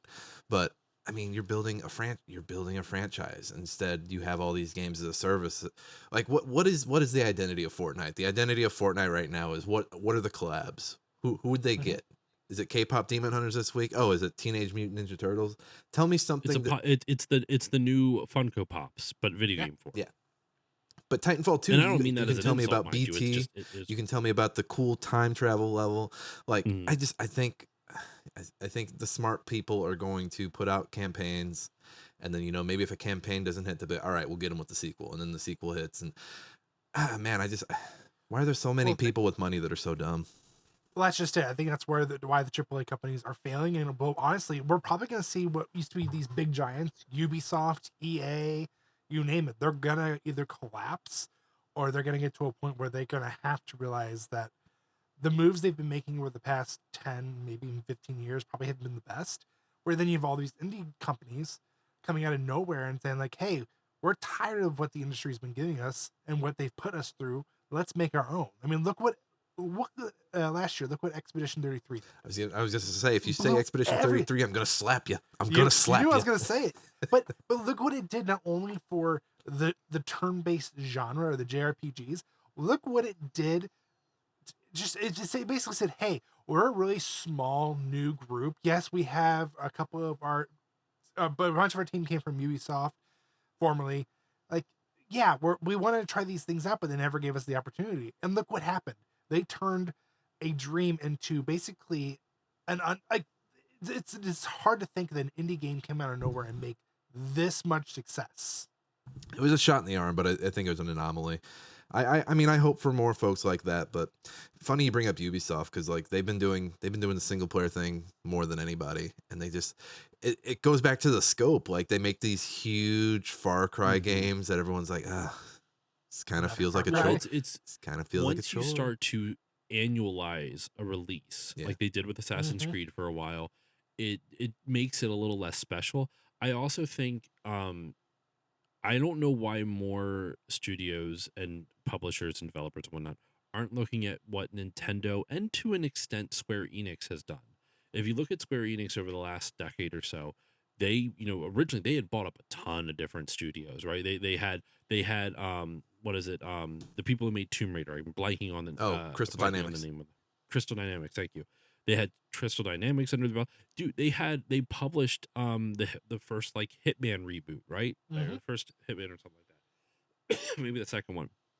But like they didn't own IO Interactive, but oh no, sorry, they did own IO Interactive for a little while. Excuse me. And when they started seeing how tough it was to continue with their business plan, they sold off. Like IO's independent now because they bought themselves like Sony, not Sony, excuse me. Square allowed them to buy themselves out of their contract. There's a really great documentary on NoClip about Hitman World of Assassination where they talk about the process of buying themselves out from Square. And Square apparently was like nothing but great to them for with this. Like they apparently were like they treated them really well, according to this documentary at least. Um, but Square has divested a lot of the developers they've had acquisitions for, and they've done better in the last couple of years. I don't know for certain. I don't know what their sales numbers are. I don't know how they are doing financially. This is without any research done. This is just kind of more just from my perspective, from my perusings online. But look at some of the games they've released over the last couple of years. They have their big AAA titles. They have your Final Fantasy VII remakes and Rebirth and stuff like that, and the Final Fantasy in general, whatever they're making for that. But then they released Octopath Traveler. The Dragon Quest remakes. They are releasing AA sized games that are smaller in budget, but still do relatively well. They published Harvestella on the Switch. They also did Triangle Strategy, which I know wasn't necessarily like a gangbuster seller, but like it was something that was like they're constantly making these AA games, or either publishing them or developing them in house or something like that. And like they've divested from the big AAA thing, and they have a mixture of it. They still do the big AAA stuff, but now they have a lot more small things here and there. They sprinkle in smaller games here and there, and Nintendo does that too. They have, for every Breath of the Wild, the Breath of the Wild 2, or not Breath of the Wild. What's the Breath? Oh, What's Tears of the Kingdom. Tears of the Kingdom. Thank you. There it is. For every Breath of the Wild, Tears of the Kingdom, for their whichever Mario game they're making, for whatever big scope title they have, they might have something a little bit smaller, like Kirby and the Forgotten Land, or whatever it was. I know that's a couple years old at this point, so I know I'm a little bit. It is the Forgotten Land, so yeah, yeah. But like they'll make slightly smaller games, or they will make games like the Mario sports teams. I'm not saying they don't put a lot of effort into them, but they sell pretty well, and they continue to make smaller scope games, so that way they can focus on, they can space out some of the bigger ones, supplement themselves with some of the smaller titles, and it's kept them not just afloat. Obviously, the Switch is insane. Like the Switch, the console is what like really has taken them off to where they're at currently, but at least in the last couple of years, I mean, but Sony isn't learning this lesson. Microsoft isn't learning this lesson. Ubisoft clearly isn't learning this lesson. They keep buying up studios and realizing, oh, fuck, this is expensive. We can't afford to, like, we're losing money all over the place. Or it's not as profitable, not as profitable as we want it to, and fucking shareholders rule everything. those good so, old like, shareholders. It's astounding to me that people look at the successes, and don't look at the successful businesses, the successful game developers and publishers. What are they doing? Not what games are they making. What are they doing in terms of how they are investing in games, right? Like what types of games in terms of scale and scope are they making? And at least like those are the first two that popped in my head, Nintendo and Square Enix. But I don't know. Do you guys agree with me with that take? Like, I don't know. I think So I they're agree. up there. I think they're up there, and then the two that I keep coming back to are Capcom and Konami. Like Capcom, Mm. like Resident Evil game every 4 or 5 years, sure. Then they have a Monster Hunter game every 4 or 5 years, and then they have these little experimental, like what was that dinosaur hunting game last year? Street Fighter. So like they've repeatedly putting out what works for them, and then Konami is just like, we're not buying Bloober, but Bloober's going to be on our remakes. And hey, we're making a brand new Silent Hill. And oh, here's another team that we trust to make another new Silent Hill. And by the way, here's another team that we trust to do the Snake Eater remake. And I think that's, I mean, I don't think it's a new way of doing business, but I think it's, a way forward that other publishers and teams should start considering. Cause it's like, well, like, why are you being so precious and taking 7 years to do a new The Last of Us? Why is it taking us 7 years and 10 remakes of the first 2 games to get to The Last of Us 3? Like, I don't know, man. Just I do like the idea of like an outside team working on a bigger publisher's game and not actually being owned by that company. And Square does that. I don't know if they own a lot of the devs that make some of their games, but like Octopath Traveler, I don't believe was developed in house. That was developed by a different team. It wasn't developed by like SquareSoft. It was developed by some other studio. Sorry, Yeah, what I were you going think to say? What were you gonna say, Josh? Joshua? I was just gonna say for Octopath, I think the newest one was by Doki Doki something works, Grove works, I think Mm. is what it's called. Yeah, and Yeah. this isn't a new practice. Like outside teams have been making games for bigger companies for forever. It's just Konami over mostly over Capcom, but Konami uh, has been doing it really well lately. And then to your guys' point, Square has been doing it really well as well. Yeah, and I think Square for the most part. I think the only time they don't is if they don't have a stake. And I think for most of the companies they work with, they have at least a little bit of a stake in their Mhm. companies. But yeah, no, they've been fairly good. I think even since like the mid 2000s, I think that they've done that a lot. I think they've started to realize, hey, we can work on our bigger titles, and then we'll give off like the Dragon Quest to a different group. Yeah. Let's get to this last one, Josh. What do you got? All right, to finish it all up, got a new report that Blue Point shuttered after pitching Bloodborne remake and other PlayStation spin-offs. This is a game developer article written by Chris Kerr. Yeah, very not entirely sad in the sense of like it's Sony. Sony's just they got their heads in their asses. It's ridiculous. Mhm. And everybody and their brother wants a Bloodborne remake, or at least Bloodborne ported over to the PC, or they want something. Like, yes, you have it for the PlayStation 4, so if you have a copy, you can play it on your PlayStation 5. But what about everybody else? Like, you've given us all these other titles. Why can't you just give us this one? I think From Software is allowed to have a golden cow that you can only play on the PS4. I think they're allowed. I think they'll be like, no, we're good, we're okay. And so yeah, it sounds like they wanted to do Bloodborne. Sony was like, sure, go. Let's ask From Software. From Software was like, no, we're good. So From Software, obviously, I don't know if that meant they didn't like something about that Demon Souls remake. What have you? Who cares? It sucks that Blue Point didn't have a project moving forward. And the other thing they pitched, which is something I was pitching. So hey, whoever over at Blue Point was pitching this, same wavelengths. They wanted to do another Shadow of the Colossus, and I've been saying like, yeah, just keep re-releasing that and have it be like your art piece every generation. Why not? You did it for PS3. Have it be up there with the You did have it it for be up there PS4. with the Ratchet and Clanks, where that's like their staple for the console. Yeah, Instead of the Gran Turismo, that's like your graphic powerhouse. I want to see a fucking Colossi. I want to see a 4K Colossi. Let me see it. I mean, But we yeah, already man, see this it sucks. twice. I hope these people land on their feet.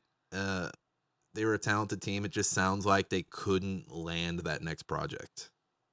It's not. It just sounds like they were scraping the barrel of like, what Sony IP can we remake, and they were kind of coming up that because you know what? If you look back at because they did Demon Souls. They did Shadow of the Colossus. What else? Maybe they could have done Eco, or they could have done Last Guardian's a little newer. But what could they have done? Because I'm looking back at PlayStation history in my head and PlayStation history, and I'm like, what does Sony have that's first party besides like because Crash Bandicoot isn't even enough. I mean, that's its own thing, but like I'm looking back, like yeah, those early PlayStation consoles really did have a lot of like third party exclusives that eventually went everywhere else, didn't they? I mean, technically, who owns Spyro now? It's not. It's Activision. Never mind. Spyro's Activision, yeah. Which is now Microsoft. I think Toys for Bob did that, and I don't even know if Toys for Bob's Yeah. around anymore. They still are. I remember hearing something they were closing down, and then they're now not. I don't know, but that was also a couple of years ago. I don't know off the top of my head. In terms of like old PS1 stuff, there really isn't much first party stuff that like Sony owns. For PS2, like who like since they bought Naughty Dog, I'm pretty sure they own Jack and Daxter. Mm-hmm. You could always redo a Jack and Daxter type of thing. Especially you could fix Jack 2 and 3. Holy shit. Oh my god, that camera. There's so much you could do to fix, especially Jack 2. Jack 3 I remember is a little bit better, but it's been literally years. It's been over a decade since I last touched them. They could do Sly Cooper. And Sucker Punch is owned by Sony now as well, yeah. So like they could do Sly Cooper. Twisted Metal. Twisted. You know what? I wouldn't have minded a Twisted Metal from Twisted? them. Especially, dude, in synergy with the TV show, which apparently is really good. Yeah, man. I mean, it here, sucks. just like, well, here. I mean, here's all the studios that they're under their PlayStation Studios. You ready for this? Yeah. Bend Studio, Dark Outlaw Games, Fire Sprite, Guerrilla Games, Haven Studios, House Marquee, Insomniac, They could redo Malaysia Killzone. Studio. Yeah, Yeah. remake that first Killzone. Make it an You actual can't Halo jump killer. in that well, one. Well, here, I'll do you one better because it's literally the first for Ben Studios. Siphon Filter. No, it was never No. happening. It was never Yes! happening. No, get it out of here. Get it out of Yeah, here. I'm Dude, I would telling love you. to see a siphon filter. I would love that. Gabe Logan can stay dead. You shut your mouth. He lives. No. But yeah, I it's was just- actually really sad that developer shut down somewhat recently. The people who made Siphon Filter, Yeah. because they made. Hold on, I'm gonna double check it. It was Ben Studios, right? Yeah, Ben Studio. Ben Studio. They made the Uncharted game for the Vita. That was actually pretty fun. Yeah, they was the Golden Abyss. Yes, no, I Yeah. mean it wasn't anything like phenomenal, but it No, was still but for pretty what good. it was, I mean, come on. Hmm. well, hey, hats off to Blue Point. Hopefully all those folks are able to land on their feet. Sony, pull your head out of your ass. Josh, do you have a meme for us? I certainly do. Me time. All right, what you got? I've got Blue Point being buried alive. But I gave you Demon Souls remake and kept pitching new games to remake. And PlayStation Studios, shh, you'll scare the other developers we own. Did you make this Burying one? him. Did you make this I one? did make this one. When I saw this, I was so proud of you. I was like, wait, he made a good meme.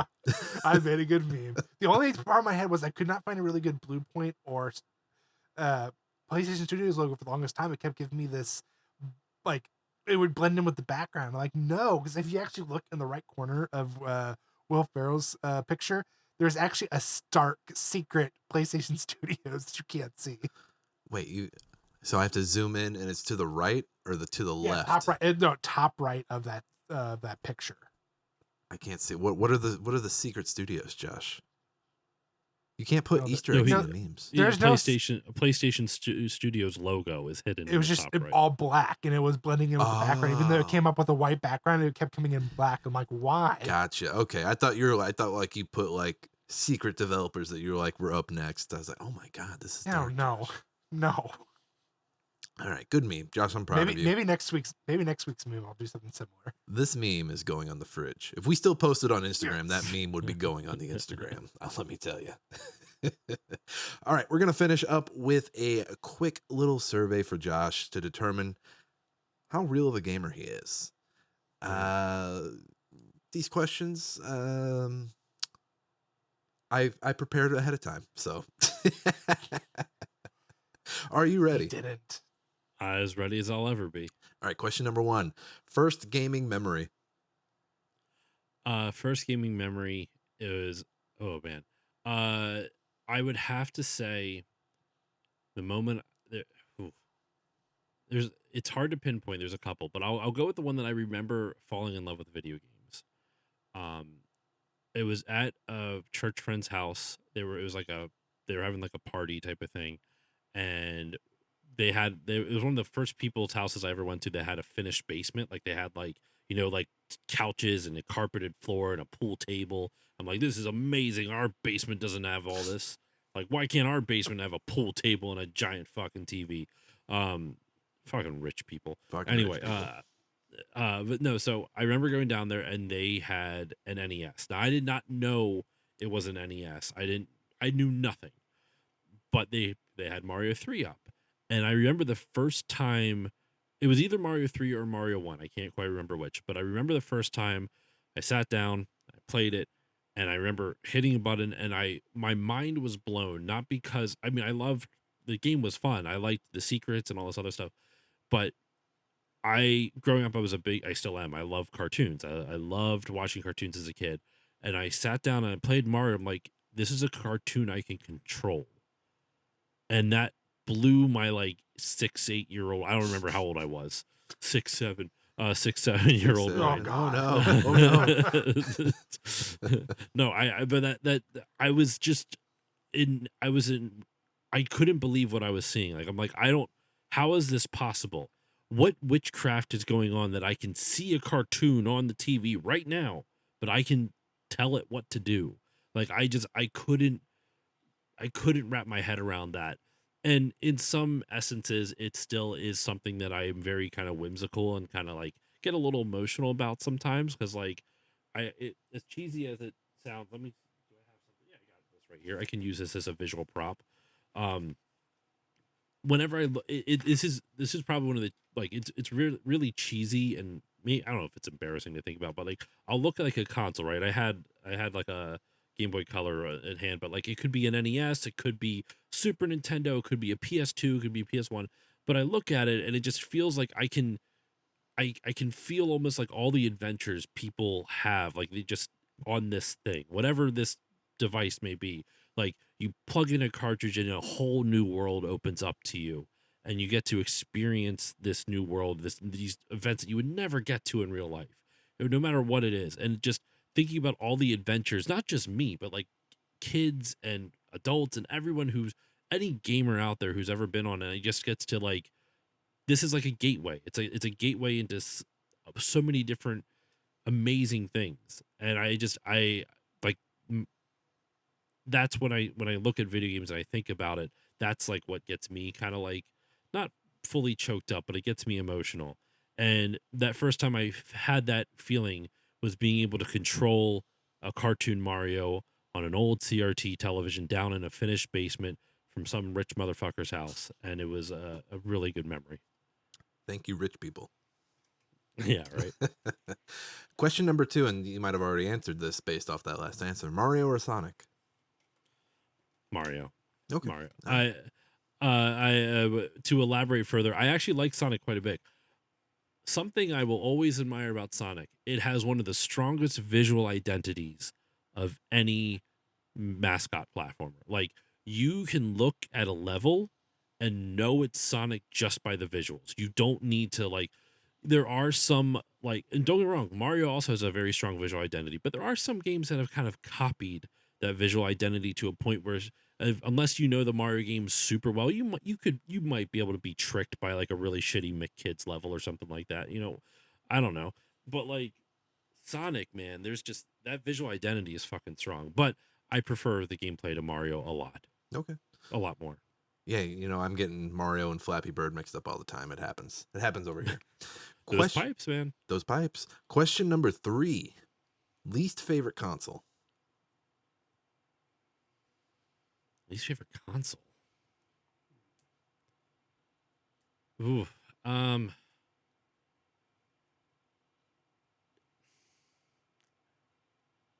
I don't really have one, to be honest. If I had to pick one, if gun to the earth, I had to pick a console or I'd just shoot in the ground. Um, I don't know. You're killing the earth. I don't know. Maybe the Sega Saturn, just because I haven't played a lot of it.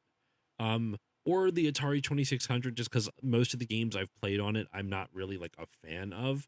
But like, I don't know. Like the reason why I say I don't have one, it feels like a cop out answer, but even if there's a console that I don't like most of the games for, I usually find something from a game history perspective that I really admire or respect.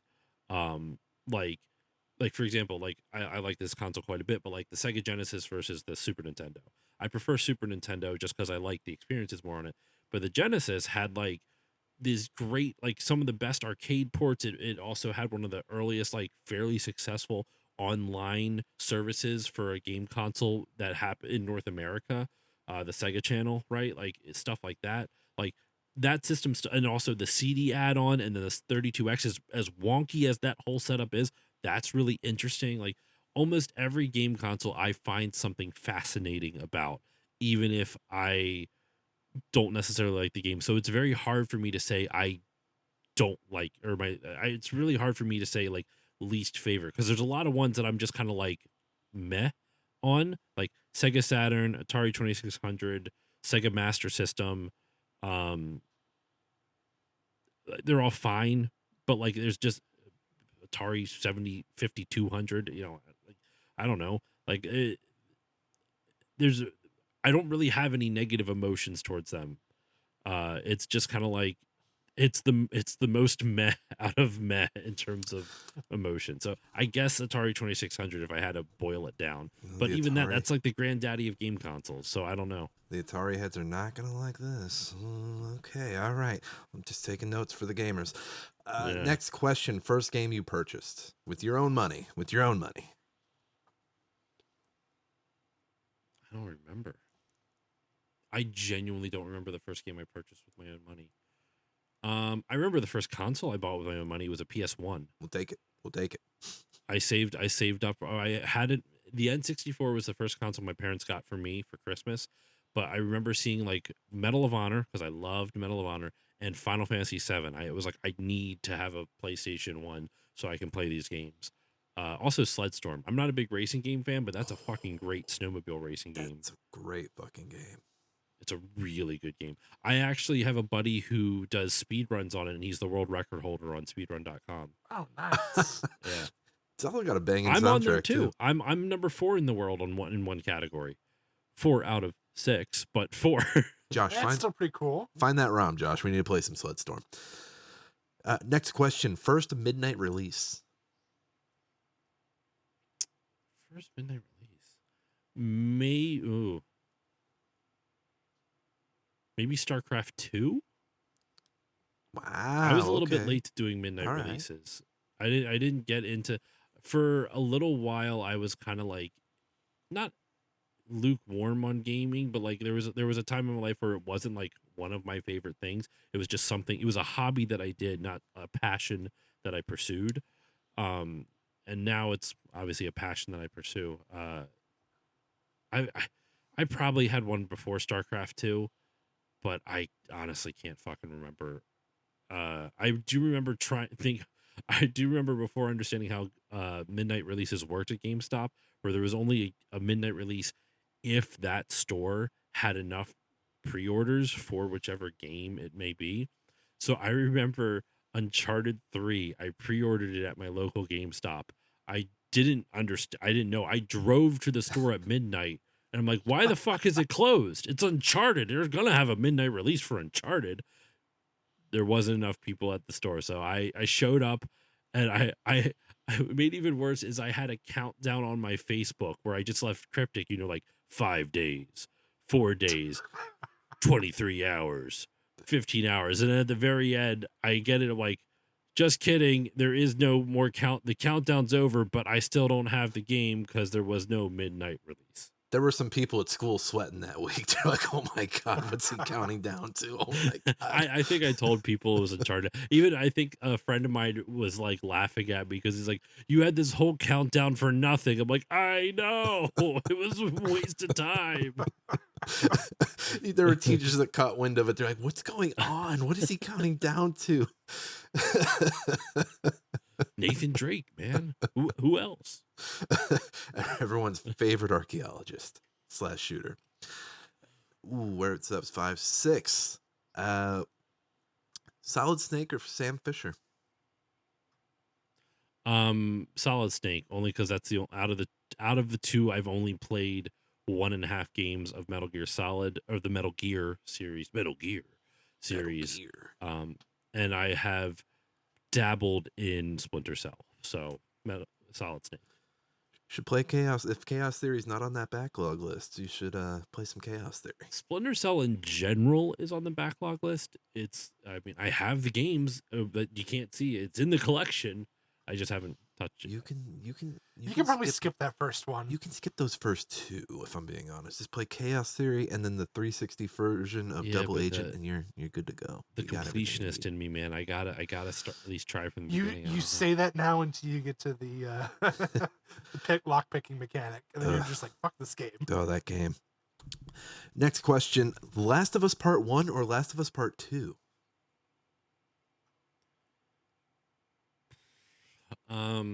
2. I think 2's a better game. 1 is really good. I really like the story a lot in that quite a bit. I love the twist at the end, which some people are mixed on. But I think 2 has much more interesting like the dynamic between Ellie and Abby is very interesting, seeing it from their two different perspectives and seeing how the two finally meet each other and have like their kind of confrontation. I think there's a lot more interesting story beats to that game. Um, those games though are very heavy, and I don't like to play them very often because it's very sad. There's lots of sad in that in those games. The fact they tricked us into playing that one in the middle of a pandemic, kind of crazy. Yeah, right. We were like, oh, we're I sad will- already. Why not? I will stand by the fact that Ghost of Tsushima should have won Game of the Year though over Last of Us Part 2, but that's just me. I haven't played it. I should probably play it. My main shtick with it was Last of Us Part 2 is just Last of Us with a better story.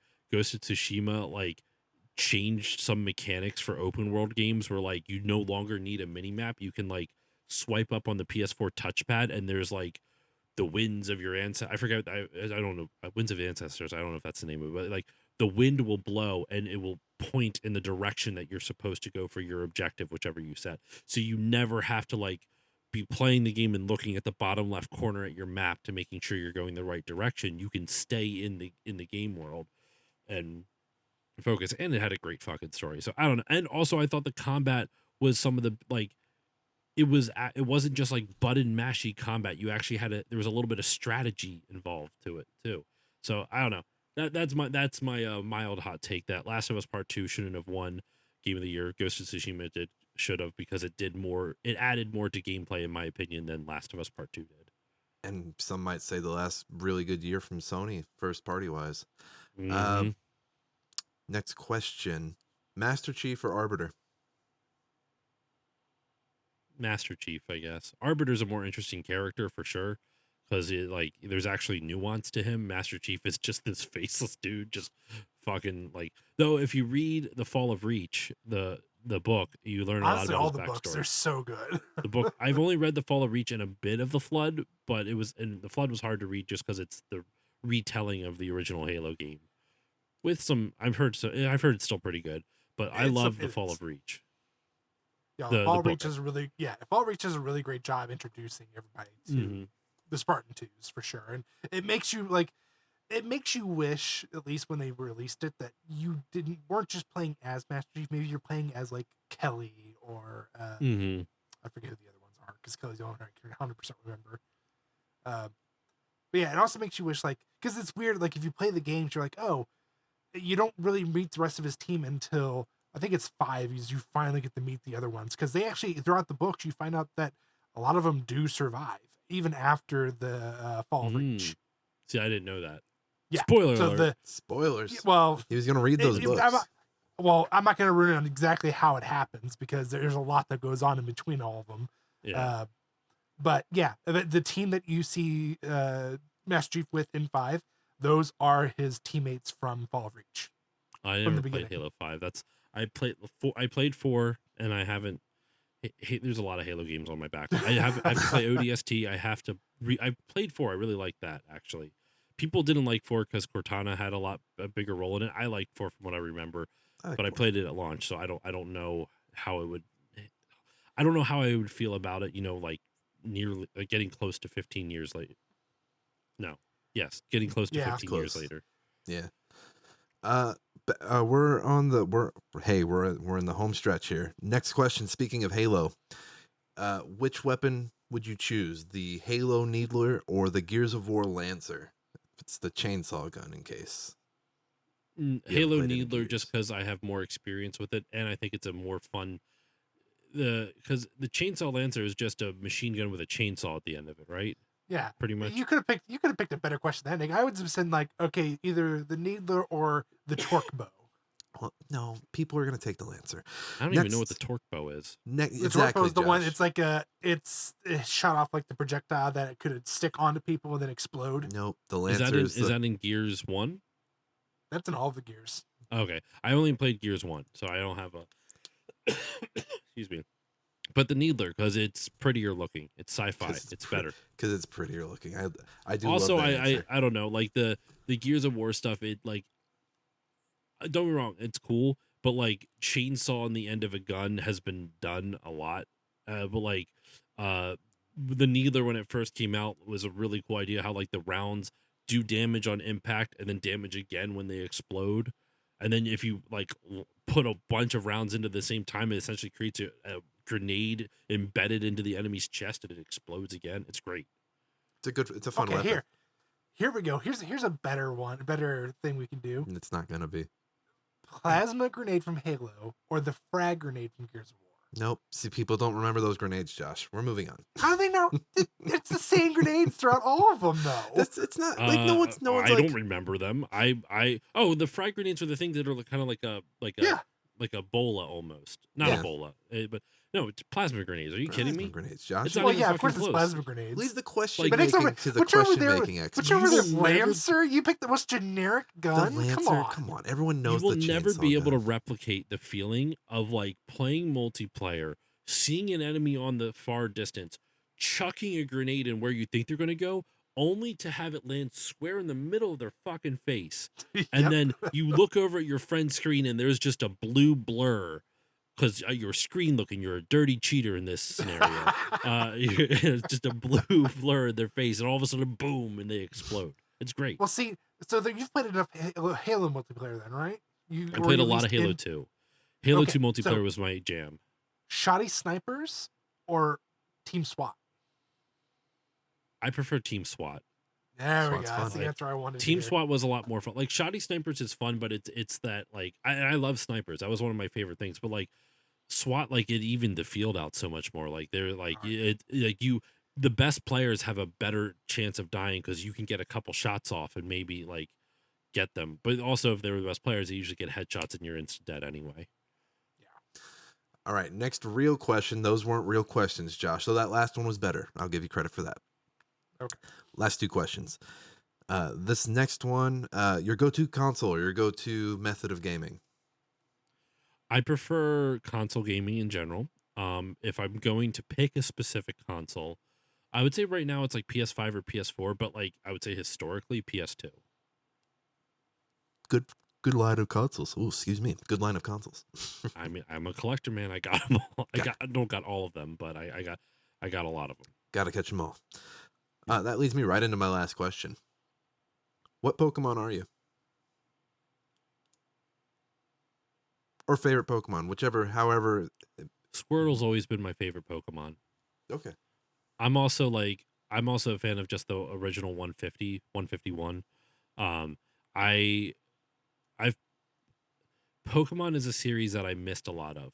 I was knee deep in Pokemania back in the late 90s. Fucking love the cards, love the show. I'm actually showing my 5-year-old daughter the show right now and she really likes it, like the original 90s cartoon. It's been really cool to have her experience it with me, like me getting to experience again and seeing her reaction to it. Yeah,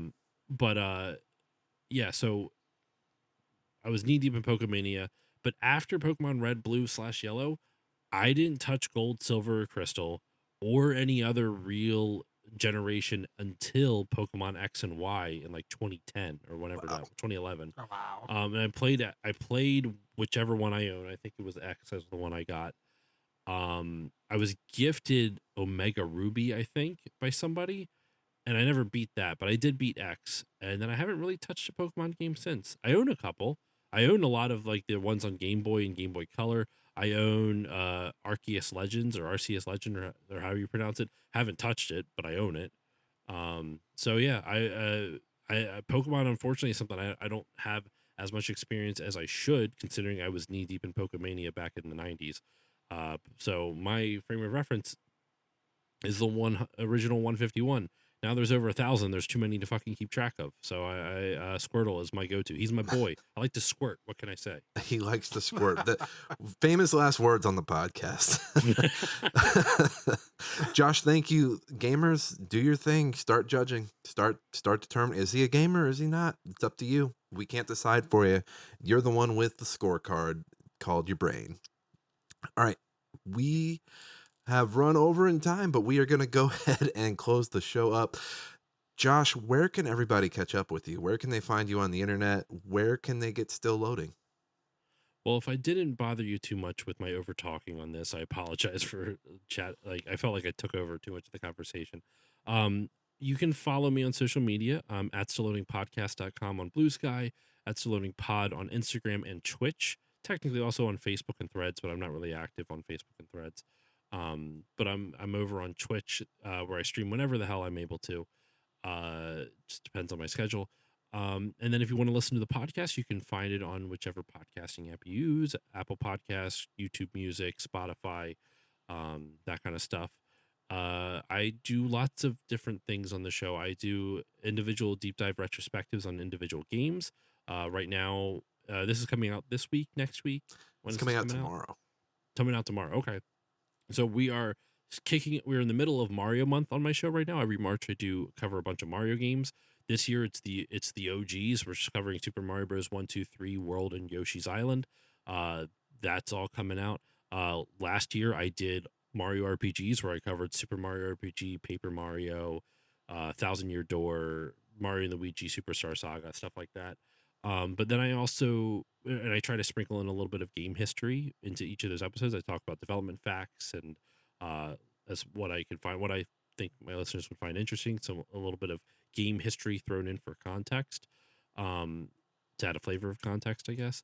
But then I also do interviews. I've interviewed voice actors and game developers and composers. I've had on voice actors like Sissy Jones, who was Delilah in Firewatch. I've had on David Kay, who's Clank in Ratchet and Clank.